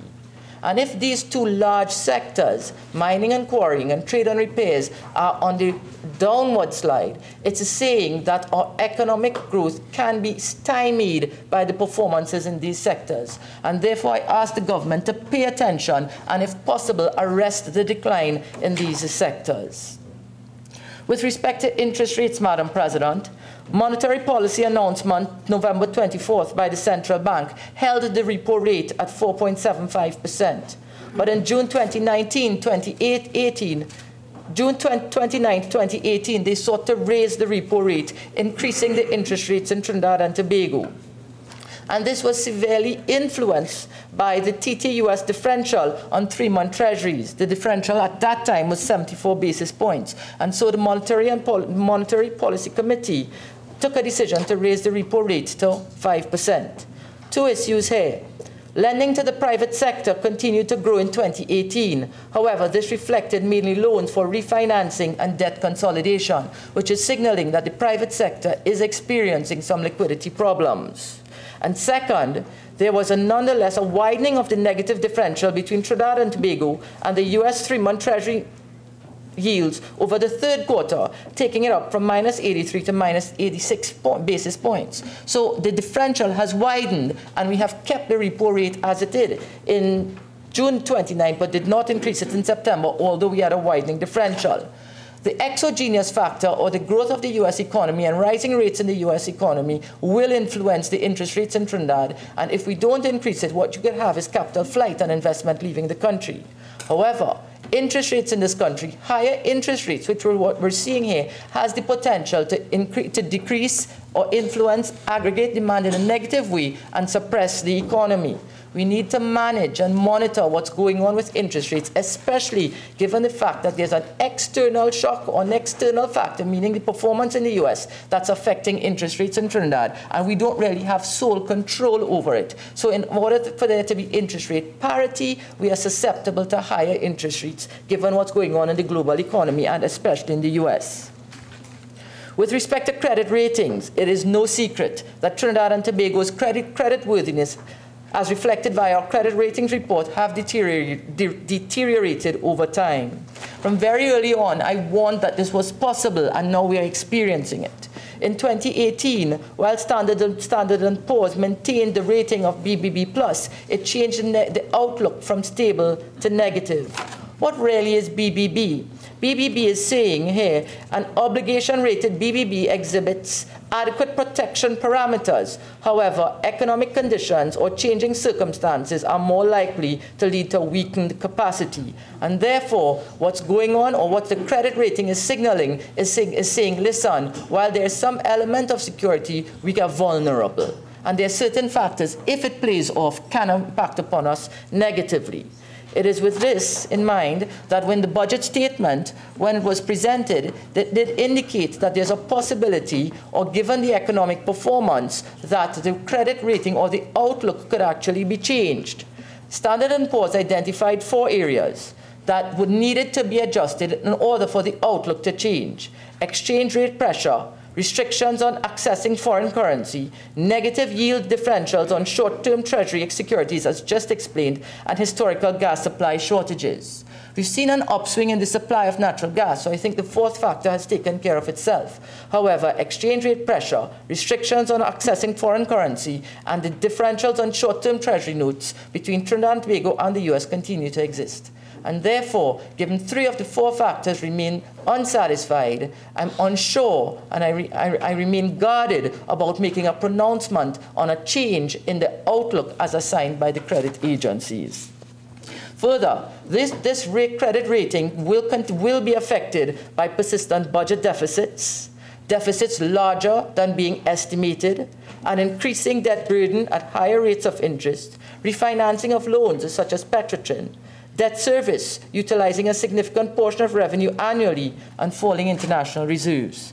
It is against those backdrops that I'm saying the outlook or the anticipation of a better or improved credit rating will be affected by these factors. We need to pay attention to it.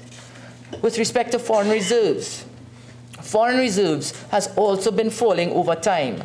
2015, about 10 billion. And at September 21st, 2018, 7.53 billion. So what we're seeing is a depletion of reserves.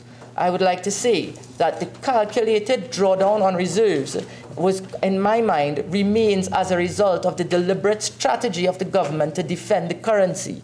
And defending the currency has a direct impact on the cost of living and inflation.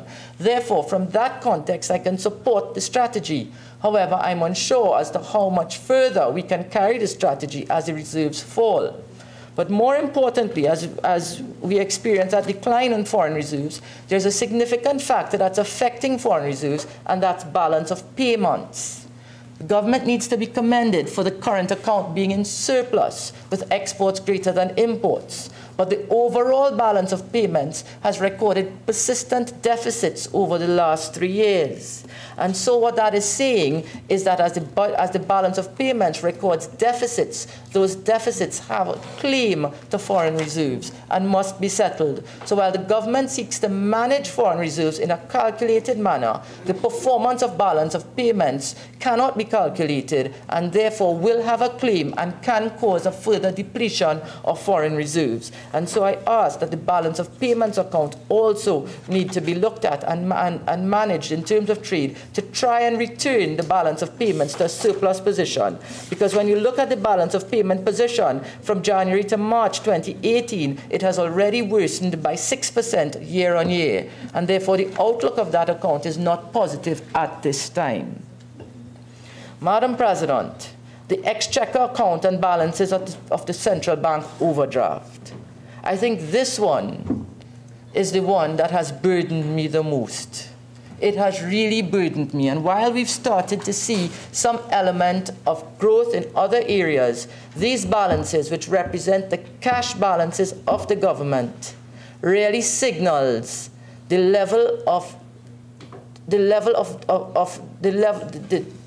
really signals the situation before us. It's not a positive one. And I really want to pay attention to these two balances because they have affected my thinking with respect to the economic outlook of Trinidad and Tobago and our ability to manage. Madam President, the exchequer account moved into overdraft in 2003, and I've said this in this Honourable House before. It was just about $537 million. By 2010, it moved to $10 billion. By 2015, it moved to $33 billion in overdraft. By 2016-2017, this administration was able to bring it down to $29 billion. But at the end of 2017, according to the Auditor General's report, this balance, the exchequer account, remained at an unhealthy position of $36.5 billion, an overdraft facility.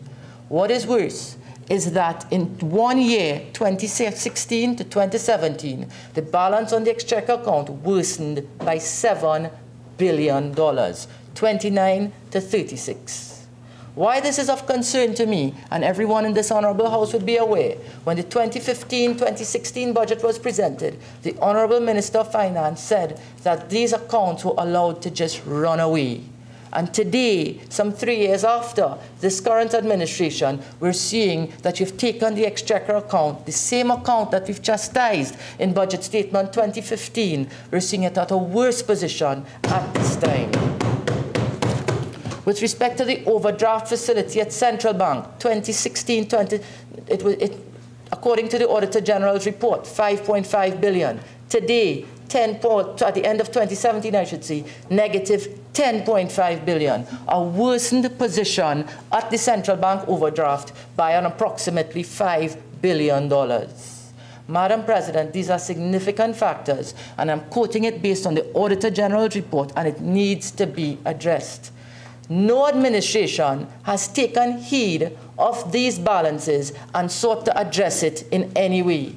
And when we get into office, or when a regime gets into office, we chastise the former regime for a pattern of expenditure and performances on these accounts. And when we get into office, we do the same thing, leaving these balances at a worsened position.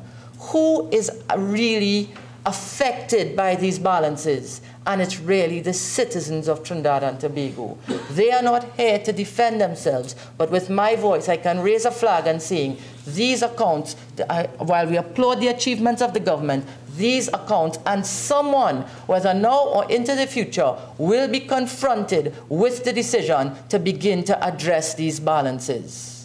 And I ask that this administration focuses on these balances and attempt to get it down, because everyone knows that when a new administration comes in, whether it's the same political party or another, these balances will just go again.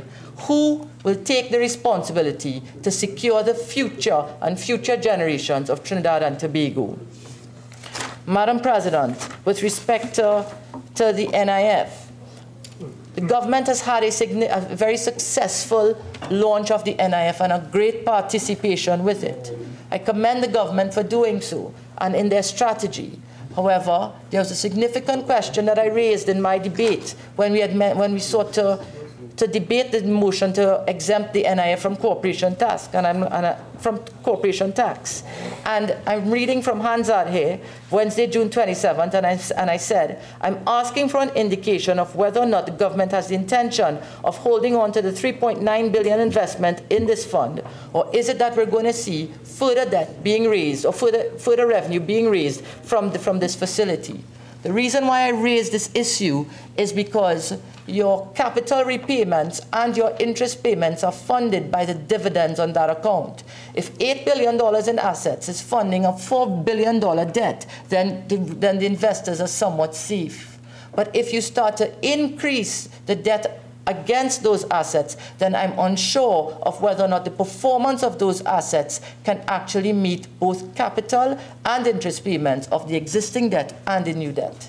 So therefore, I ask that some element of caution be placed with respect to issuance of new debt in the NIF, given that you've already collateralized $4 billion, I think, and you have a buffer of 3.9. How much more of it are you going to issue as debt? Again, a point that I have always stuck to in this House, and no debate or no contribution of mine on financial matters will ever be omitted, this point will ever be omitted from, is that of debt. Debt in this country continues to run away from us, Madam President. We are tossing around a ratio of 61% thereabout of debt to GDP. But let me remind this Honourable House, that's net public sector debt that you're referring to, and that there are other forms of debt that you've undertaken. And, Madam President, with respect to the debt position, there are other areas which need to be included to ascertain the total debt of this country. Everyone knows, again, an undertaking was given in this House to present a debt management strategy for us parliamentarians and the country to know how debt will be managed. That was done on December 8th, 2015, when the Developmental Loans Act was brought for an increase in debt limits. To date, some 3 years later, after it has been assured on this Honourable House and in this Honourable House, it has not been given. And I ask the government as to why. You've given the assurance, you've not indicated such. And I remained concerned about the level of debt that this country is being exposed to. In the last year, 2017, we saw an increase in net public sector debt by 20 billion, taking it up to 96 billion. Madam President, in the absence of data from the government and the strategy, I am forced to try to piece this puzzle together. And so I'm going to present some figures, and I can quote my data sources, and this is what I used as the basis of my debt calculation. Net public sector debt, 96 billion. Then we have generated from a joint select committee report on the borrowing practices of state enterprises, chaired by my fellow Senator, Senator Small, that is published and in the public domain, saying that state enterprises carry a debt value of $44 billion. That constitutes both contingent, those guaranteed by the government, and not guaranteed, 44 in total. If you add 44 to 96, you're going to get 140. And then you have the balance on the exchequer account, which is $36.5 billion, taking it up to $176.5 billion. And then you have government-to-government arrangements, which I do not know the value, and I'm just saying for round calculations, 3.5 billion, taking the debt level up to 180 billion. What is GDP? 158%. So if we want to use debt to GDP, let's use 180 to 158 and recognize that we are 115% of GDP in debt. And those are actual balances that have to be paid. That's not just net public sector debt. So I'm concerned about the debt level in Trinidad and Tobago. And Madam President, as we increase the debt profile, the debt burden will also increase, but our revenues remain small. According to the review of the economy, the debt service was just over 8.7 billion over the last year, representing about 20% of total revenue and maybe 25% of core revenue. That's an estimate. I didn't really check it to pull the actual percentage. And therefore, if your debt service is increasing at a time of restricted revenue, it's just saying as you service your debt, you have less money to manage the economy. And so it is saying to me that as debt increases, your debt service increases, less money for you to manage the economy, our expenditure remains at 50 billion, deficits are going to continue, borrowing is going to continue, and therefore, where will it end or when will it end? Very concerned about debt service. Madam President, I have offered many points or one perspective, but different components for this fiscal package. And I wish to just wrap up my presentation at this time as I come to an end. Madam President, I have highlighted that the global economic outlook has signaled positive growth for the global economy, but has cautioned that there are risks that will affect this growth. So too, as the government of Trinidad and Tobago has experienced economic growth, I too am saying there are areas of our economy that presents risks that we remain vulnerable to. Revenue, expenditure, and deficits. I have gone into revenue and showed that the performance of capital revenue is significantly affecting the revenue collected by the government and putting the government in a deficit position with respect to revenue. The deficits continue to exist, but they're getting smaller, which is a positive sign. But we need to get to the place of a balanced budget. And I'm saying that this year presents a good year if expenditure is managed as it was in the past, that we can come very close, if estimated revenues actualize, a very close position where revenue could almost equal expenditure. With respect to GDP, I commended the government with respect to the growth, but I've also highlighted certain sectors, the agricultural sector, which I think has a great opportunity to contribute to the GDP of this country, and that there are two sectors, trade and repairs, and quarrying and mining and quarrying, that are strong contributors, but have been on the decline. I asked the government to... Senator Shrikisun, you have 5 more minutes. Thank you, Madam President. I asked the government to just look at this and determine whether or not it can be arrested, and especially with mining and quarrying, in keeping in line with environmental protection and laws. I also signaled that rising interest rates in the US are impacting on our interest rates locally, and therefore the cost of debt will increase. It's affecting the private sector, and rising interest rates can also have an impact on the GDP. With respect to credit ratings, our credit ratings have been on the decline.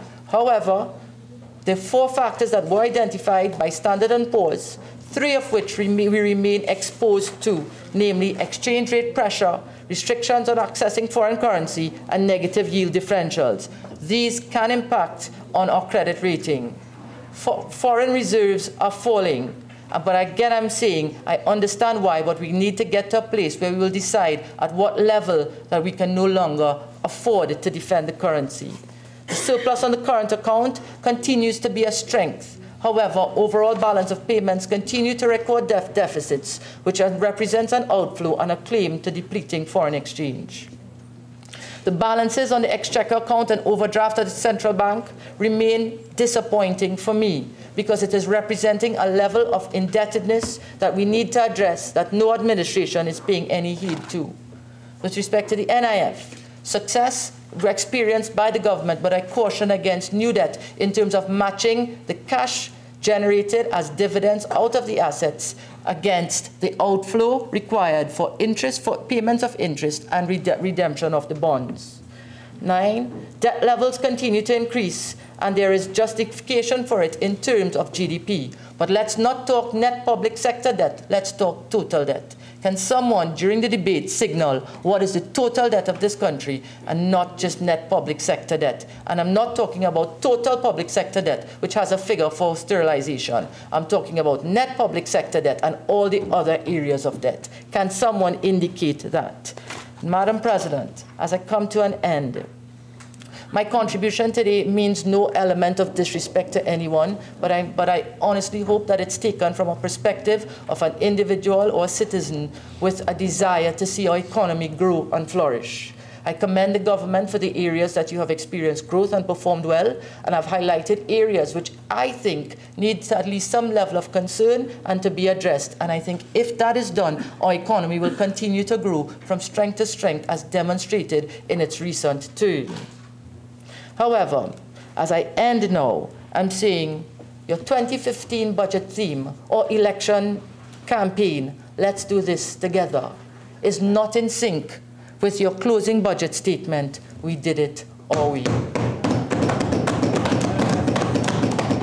And to close, Madam President, I'm saying Proverbs chapter 11, verse 4, for a lack of guidance, a nation falls, but victory is won through many advisors. I thank you, Madam President. Minister of National Security.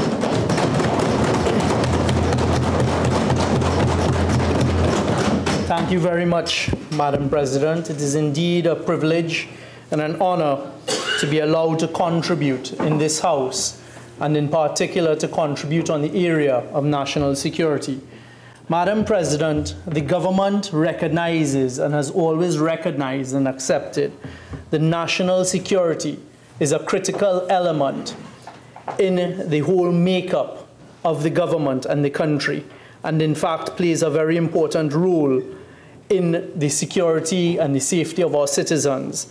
Hence the reason that it has been given, the National Security Ministry has been given a budget of over $6 billion for 2019.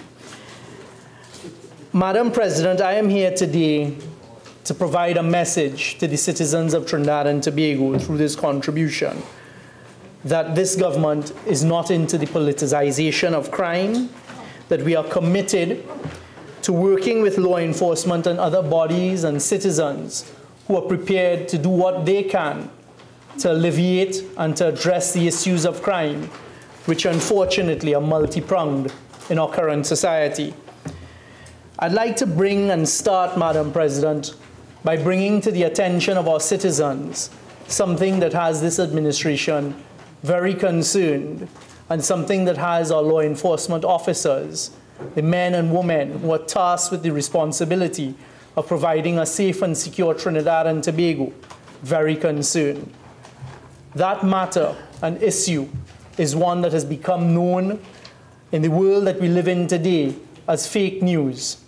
I call it the distortion of reality via social media. I start with that, Madam Speaker, because the population is under siege not only by the real elements of criminal activity, but also by the use by those in our society who are intent on being destructive of social media. Madam Speaker, it is common knowledge that there is a plan that is being implemented and afoot that is being led by those who at one stage played a role in the government of Trinidad and Tobago, and the use of certain Facebook pages, the use of WhatsApp and other social medium to distort the reality that exists out there. And whilst we're being besieged with all sorts of distorted reality, and including a few weeks ago, a message calling on citizens to block intersections and to block roads, we're also seeing the use of all sorts of fake conspiracies surfacing, not only to distract law enforcement, because every time one of these occasions takes place, it affects law enforcement and the provision of law enforcement services to citizens of Trinidad and Tobago. And Madam Speaker, I want the citizens of Trinidad and Tobago to know we have taken note of where this information is coming from. In fact, it was interesting that yesterday, after the post-cabinet press conference, I was provided with information, not via any interception, not via any Secret Service, not via any of our law enforcement agencies, but by citizens of Trinidad and Tobago who came up to me and showed me their telephone and showed that in that period of the post-cabinet press conference, a certain individual very much associated with those on the other side was besieging them with complete lies in the hope that they would then question the government and send persons down certain fake rabbit burrows, so to speak. This should not continue. I expect it to continue. I expect the individual and his whole mechanism and the use of Facebook pages like Kickout PNM and Expose TT and all of these pages to continue it, not only their disruptive, but their destructive messaging. But today, I stand in this house, Madam President, and I tell the civic and right-minded citizens of Trinidad and Tobago, take note of where those messages are coming from, where the distortion of reality is coming from, and be assured that this government is not participating in that behavior, and our law enforcement officers have asked that this be brought to the public's attention.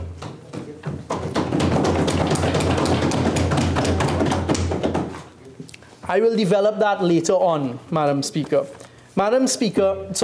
President, there are various very important bodies that fall under the umbrella of national security and are part of our national security apparatus, who are charged with the responsibility of providing for the safety and security of Trinidad and Tobago.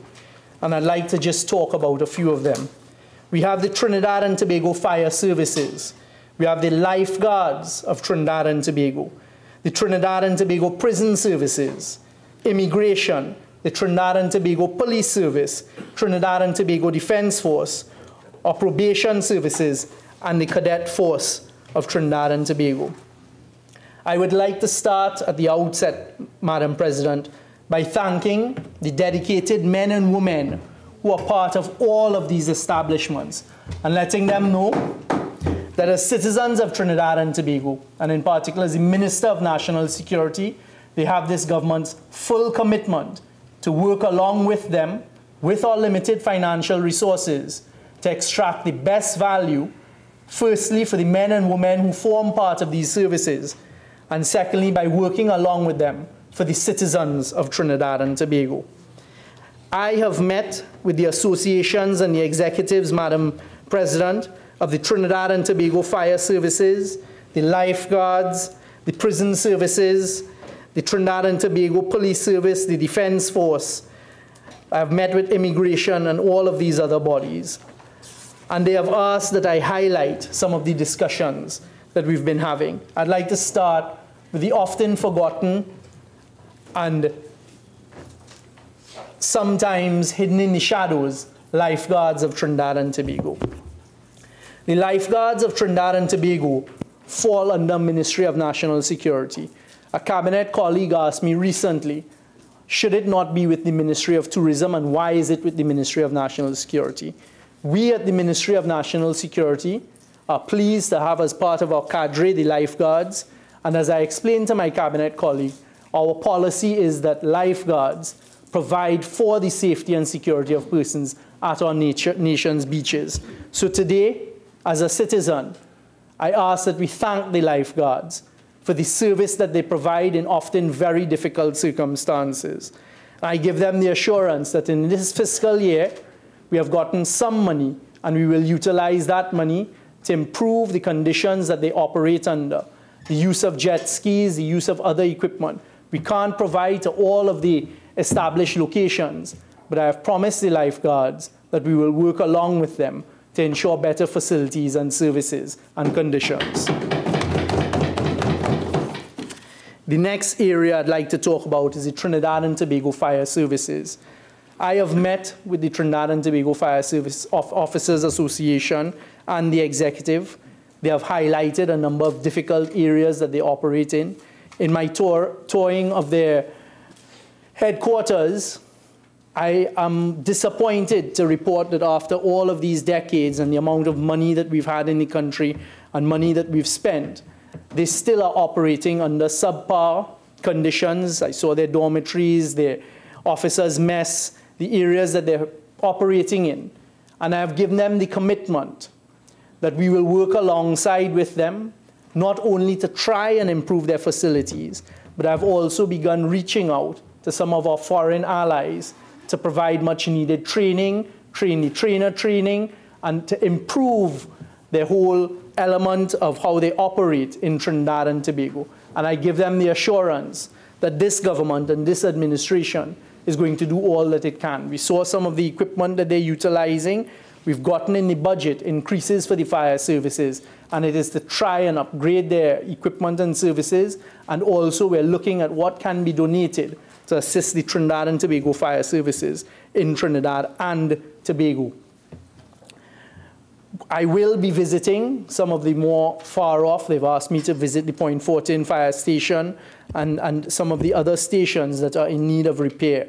It was interesting in the other place we were being asked questions about the Mayaro fire station, and a lot of hurrah about the Mayaro fire station, where I remind the population after the ribbon was cut, without a single fire tender purchased for the fire station, without a fire officer population assigned for the fire station, the sign fell down. The sign has been repaired. We don't have the full fire service population there, but we have a working population there. And in this year, we hope to outfit them with the tenders that they deserve.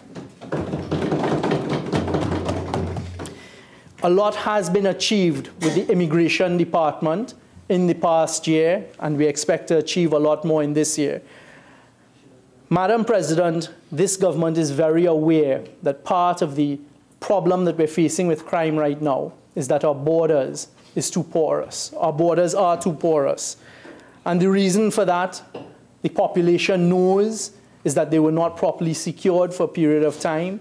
I would like to say at this stage, the immigration services are working overtime. The officers have given their commitment. We're upgrading the technology and the software that they use.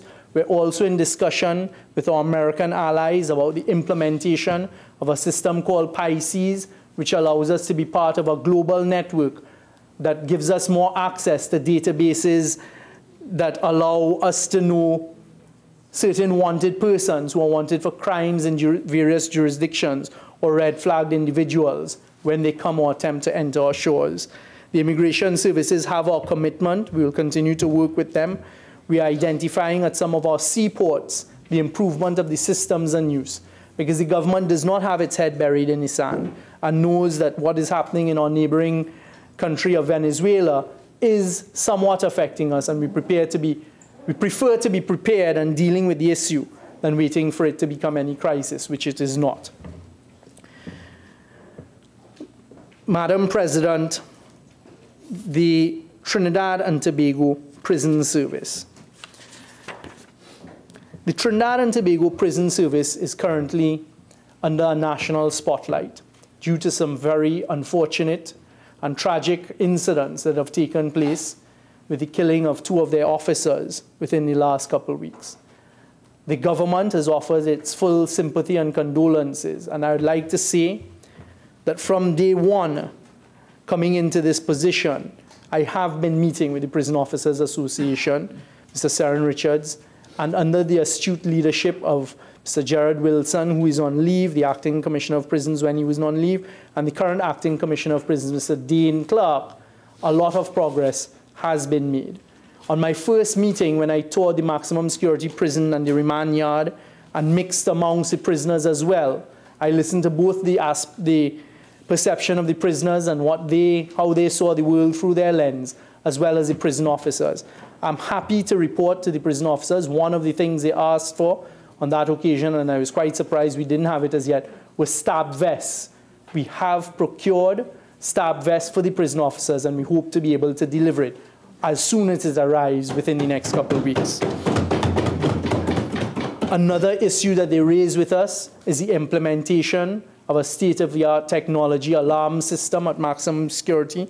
We are also in the process of procuring that for them almost immediately when it was raised. And that is another one of the initiatives that we are going to deliver in a short time frame. Madam Speaker, Madam President, one of the things that has been implemented in the past couple of weeks, and in fact, in my meeting with the heads of security on Monday of this week, and we had a National Security Council meeting yesterday afternoon, is the use of the interagency operations.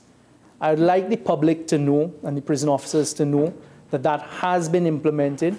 We intend to expand it because we believe that with the support of the police service and the defense force within the prisons, it is going to assist in providing extra safety and security for the prison officers. We are going to upgrade the technology that is available for the prison system. There are a couple other projects that we will focus on this year. The completion of the video conferencing facility, which I toured a few weeks ago, is only 50% complete. I am determined to bring that into use and implementation in the next fiscal year. It will provide 6 to 7 video conferencing courts, which means that we don't have to transport prisoners to all of the various sections of Trinidad and Tobago, therefore providing extra security for the prison officers because they're less exposed, but also hopefully ensuring that the prisoners who are part of this whole system get their access to justice a lot quicker. We are also looking at the building and construction of a special court within the confines and safety and security of the prison grounds for high-profile prisoners to deal with their matters expeditiously and in a safer environment. One of the things I have discussed with the Prison Officers Association and the executive, and I'm happy to announce today to the prison officers the implementation of, there's always a cry for firearm users' licenses. We have a different philosophy. Because when you issue firearm users' licenses, the liability becomes a personal liability, and it just changes the whole landscape. In the various services, there's something called a keep and carry, which is really an opportunity or an ability to carry a service firearm when you're off duty. This is something that I have already taken the steps to implement. I'm happy to announce that we've procured, or we're in the process of procuring, 200 to 250 handguns immediately to assist the prison service in increasing their keep and carries. One of the things national security is doing is we're looking at upgrading the whole CCTV camera system that operates throughout the country. And the vision is for it to properly feed back into our National Operations Fusion Center. I tell all of law enforcement officers today, part of that process, which is ongoing, and I've just given the instructions that I would like it completed, the evaluation of the bids by the end of this month, so I can go to the National Security Council and then Cabinet with it, is we will look at utilizing as much of that network to provide coverage at the various law enforcement officers' homes, if possible. If not, we're looking to upgrade that and integrate a system where that will be provided to them. In particular, for the prison officers, we will be coming with legislation, I said by January, that helps and assists. It is what they have asked for from two aspects. The legislation will increase the possible sentencing, fines, and penalties for those who carry out any heinous acts or attacks, and in a worst-case scenario, a horrendous murder of any of our law enforcement officers. We are going to increase, well, murder is murder with a sentence, but any of the other crimes that are committed on any law enforcement officer in Trinidad and Tobago, we intend to increase the penalties. And I'm putting not only law enforcement on notice now, Madam President, not only the population and citizens of Trinidad and Tobago on notice. If that legislation requires a special majority, I am telling the world at large that the government of Trinidad and Tobago intends to give its full support as we bring that legislation to Parliament. And we hope that all of those who have a responsibility in legislation will also support it, to send a signal that to attack any law enforcement officer in Trinidad and Tobago is unacceptable. The next part of the legislation is any law enforcement officer in Trinidad and Tobago who is found committing a crime, for example, taking illicit contraband into the prisons, we intend to bring specific legislation to make that specific criminal offenses with substantial penalties and sentencing abilities to try to eliminate or to at least frontally attack that type of behavior, which has created this horrendous monster in the prison service. And I give the commitment now as the Minister of National Security that that legislation is going to come to Parliament by January of this year, January of next year, if not before. Our Trinidad and Tobago Defence Force, I thank all of the men and women in the Trinidad and Tobago Defence Force for the remarkable jobs that they continue to do, as do all of the others. The Coast Guard system, as the population would be aware, play a very important role in our border security. We are in the process of upgrading their fleet. I've heard once again all manner of distortion of truth, distortion of facts by those on the other side as well as some outside with respect to the procurement of 2 hostile-built Cape-class vessels.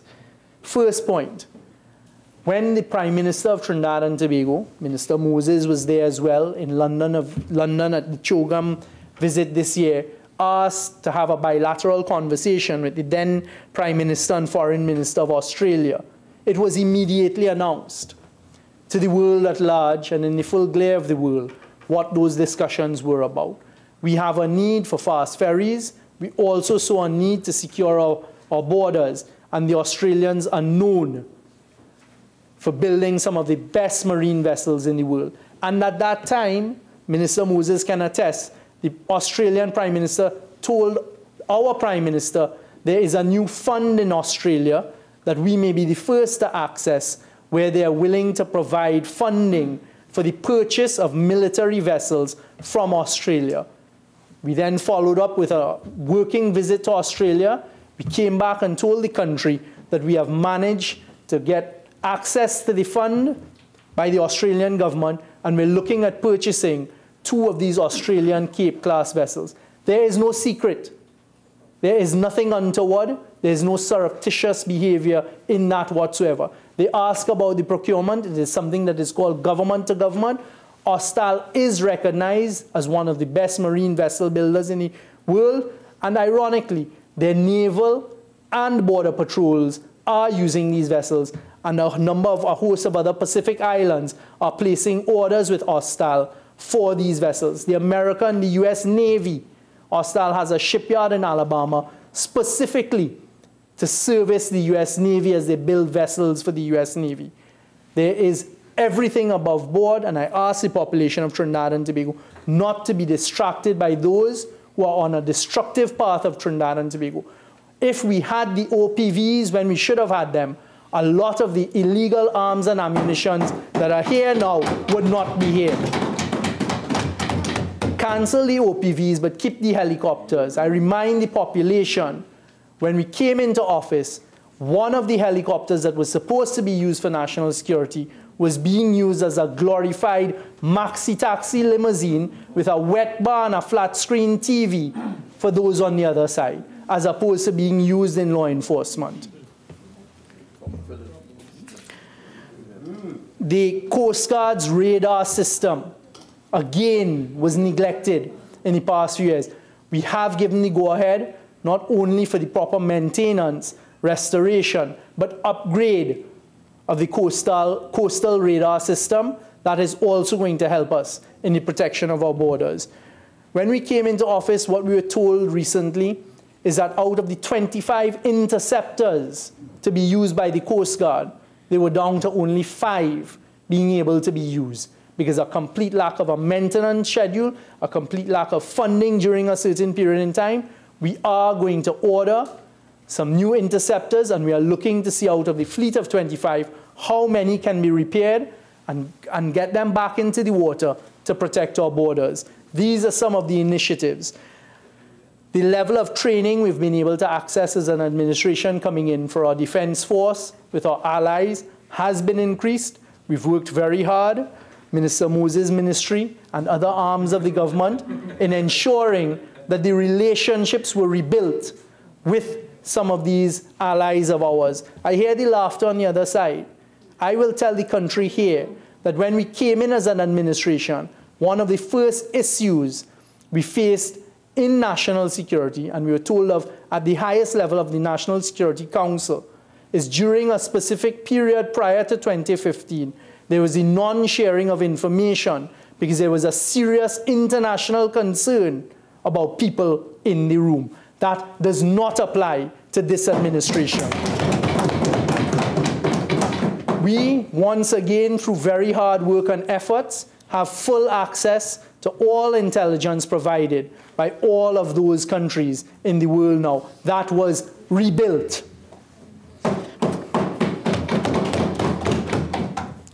Another area that we're looking at improving is the whole CCTV camera coverage, as I just discussed, Madam President.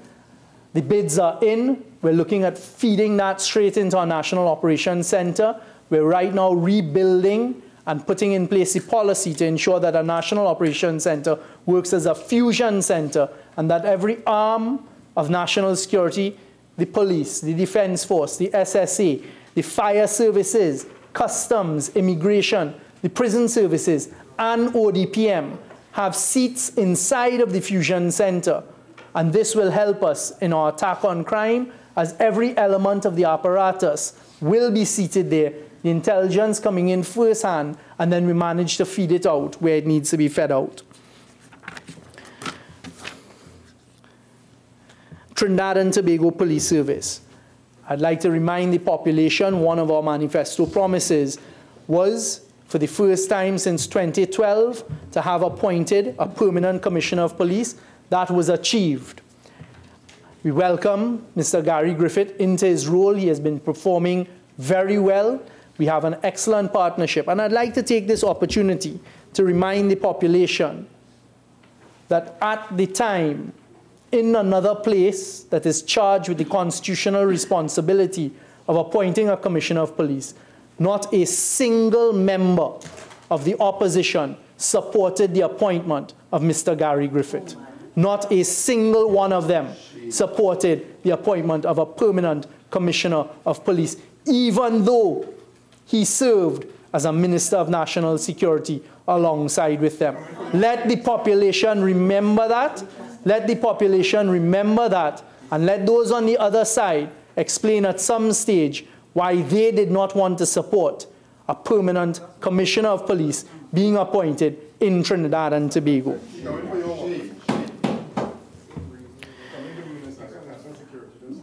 Madam President, with the appointment of a permanent commissioner of police, we have immediately seen a change in the police service. People are settling down. The police service is embarking on a number of elements. And I'd like to remind the population of some of the salient points that will be made and some of the matters that will be implemented by the police service in 2019. An operational command center that will be manned 24/7, and this is for the emergency calls. We're currently populating that. We're going to increase the resources there to ensure that this command center, once a citizen calls, their call is answered and they can be directed to service. That is married with, we're very soon going to be launching a new fleet of vehicles that will be placed in strategic locations out throughout Trinidad and Tobago, that when the calls go, the vehicles would be best positioned to get to the scenes of crime, to prevent crime, to deter crime, etc., throughout Trinidad and Tobago. We should see that launched within the next couple of weeks. Madam Speaker, the National Operations Fusion Center that I've touched on will also be operationalized and utilized better. You're going to see a revamping, rebranding, and expanding of the K9 unit. Some of the use of technology that we're going to be utilizing with the Trinidad and Tobago Police Service is the GPS systems and vehicle tracking, dashboard cameras, body cameras on police, laptops and tablets for all police vehicles, the computerization of all police stations. It shocked me, Madam Speaker, that in this day and age, there's not a central server for the police service that all of the police stations are located to. We're going to utilize technology to increase and drive the benefits there.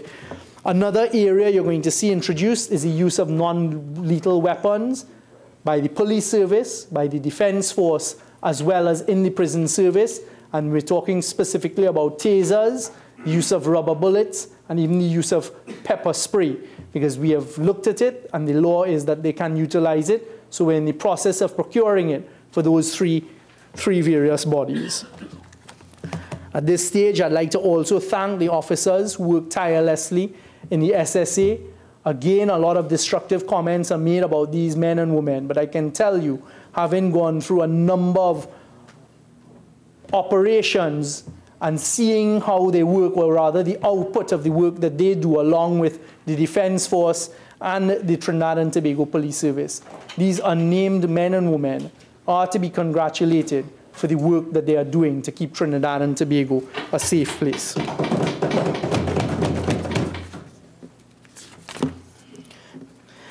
Madam Speaker, may I ask how much more time I have? You have until 3 minutes to 1. Okay, very good.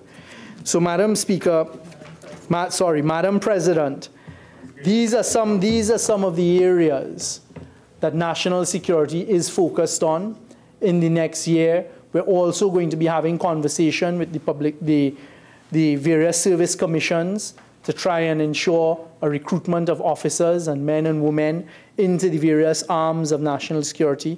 I stand here today without fear of contradiction by any of the services under the Ministry of National Security to say to the population that we are working together.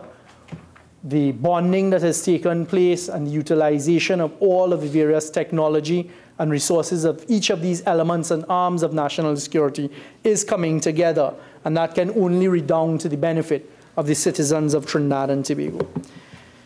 Madam President, one of the areas that I will now turn to and move my discussion and contribution to, because there's again a whole propensity and concerted effort by those on the other side to distort the facts and reality of the issue of Petrotrin.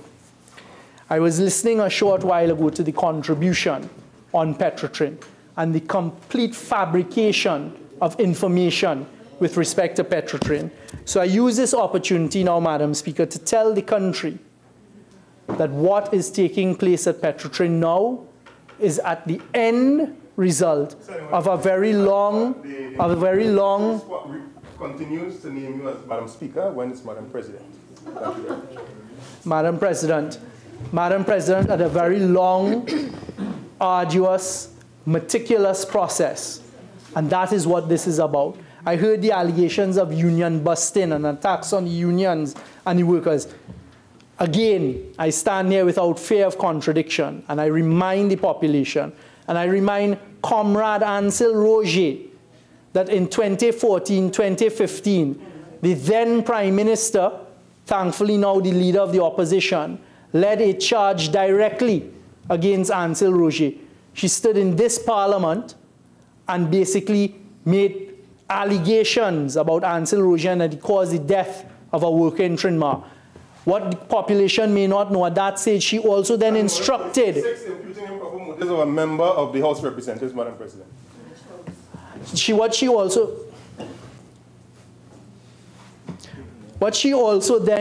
What also then happened, Madam President, is that there was a move by the leadership of the UNC to remove Mr. Ansel Roger from his substantive post at Trinidad. I remind him and the population of that there today. And I can say it, because I was the person who defended him and made sure it did not happen.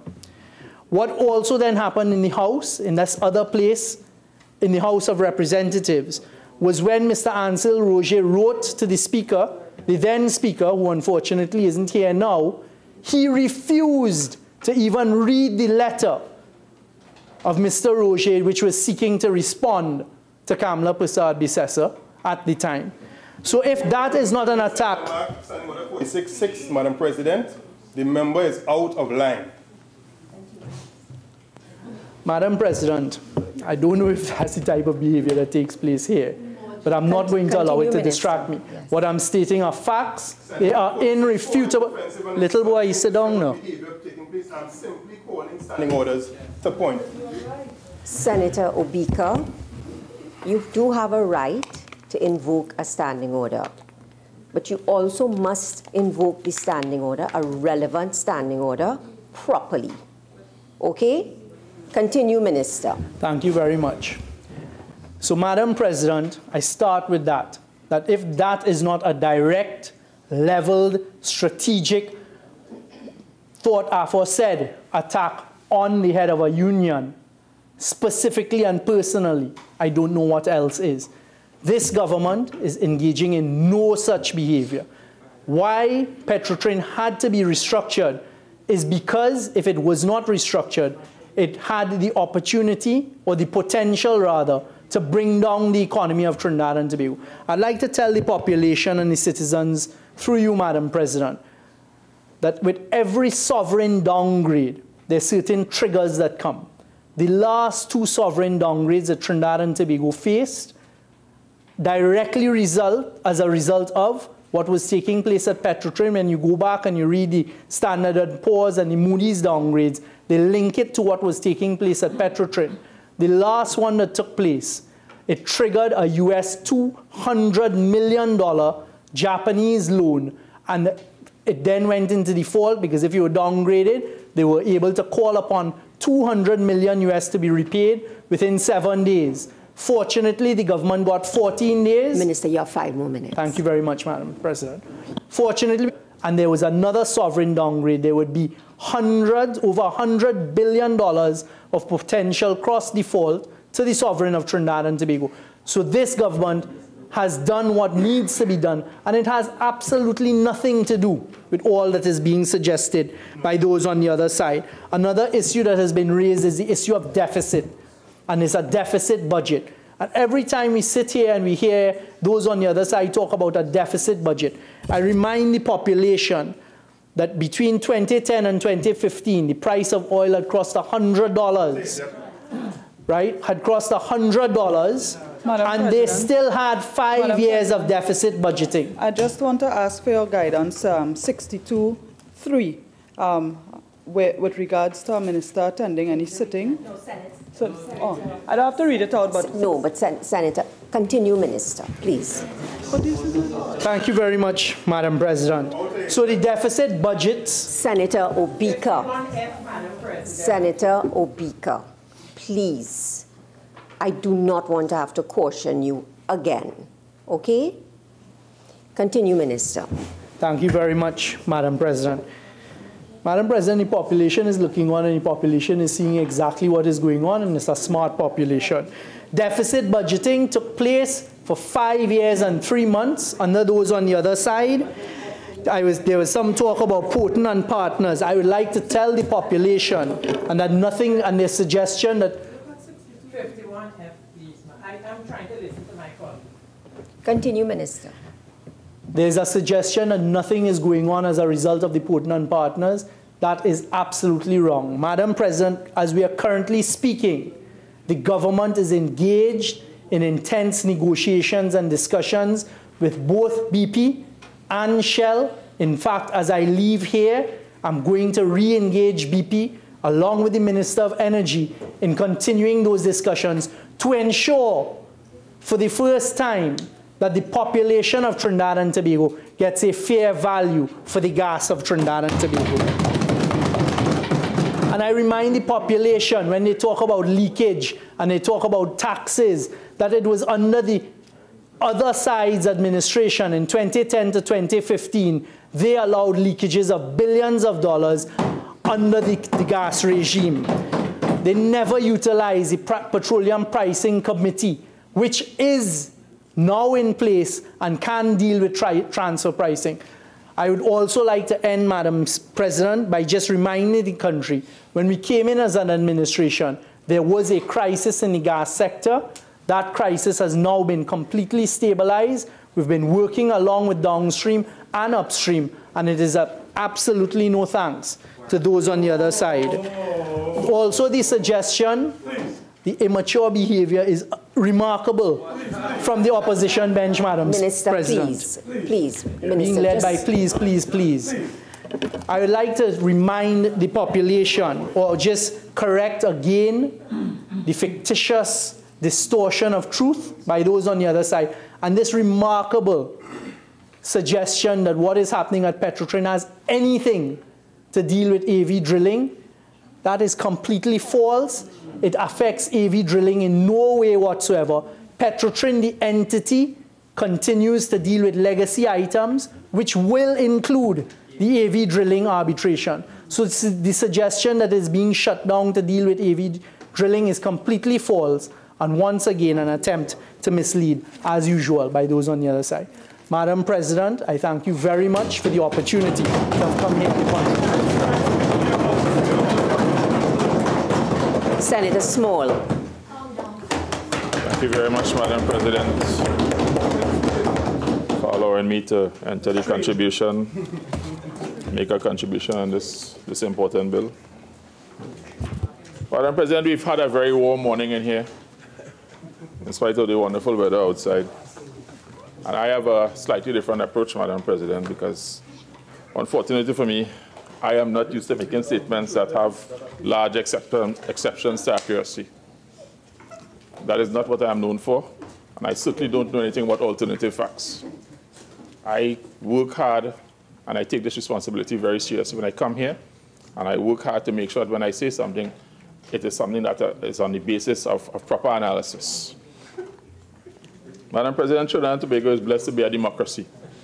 And if you'd permit me, Madam President, and I've had a distinct experience of having to travel to other places that are not democracies. And I can say that, listen, I like where we are. With your permission, Madam President, I'd like to begin my presentation today with a quotation. And it goes, democracy means equality of opportunity for all in education, in the public service, and in private employment. Democracy means the protection of the weak against the strong. Democracy means the obligation of the minority to recognize the right of the majority. Democracy means responsibility of the government to its citizens, the protection of the citizens from the exercise of arbitrary power. Indiscipline, whether individual or sectional, is a threat to democracy. Slacking on the job jeopardizes the national income, inflates costs, and merely sets a bad example. Whatever the challenge that faces you from whatever quarter, place always first the national interest and the national cause. That is a quote from the Independence Day address by the late Dr. Eric Williams. So, and Madam President, I use that deliberately because I want to set that as a tone for my comments today. Because the obvious question that arises is, what is the national interest? What is the national cause? And I'm sure depending on who you ask, you will get a different response from every person you ask. Webster's online dictionary defines the national interest as the interest of a nation as a whole, to be held independent, to be held as an independent entity separate from the interests of subordinate groups or areas. Madam President, I've endeavored in my time here to make contributions and to conduct other work with a clear intent, the national interests. For so long as I have the privilege to be able to contribute in this place, I will continue to be resolute in my positions, offering balanced and researched views without fear or favor. My record here shows that I'm not concerned or worried about being popular, Madam President. My single focus is making sure my analysis suggests my comments are based on what my analysis suggests is the right thing to do in the national interest at all times, Madam President. That is my focus. Before I delve into the specific areas about that I want to talk about today, Honourable Senators, at this juncture, we will suspend the sitting and we will return at 2:15 p.m. Senator Small, you will then have 36 minutes of speaking time remaining. So we are suspended until 2:15.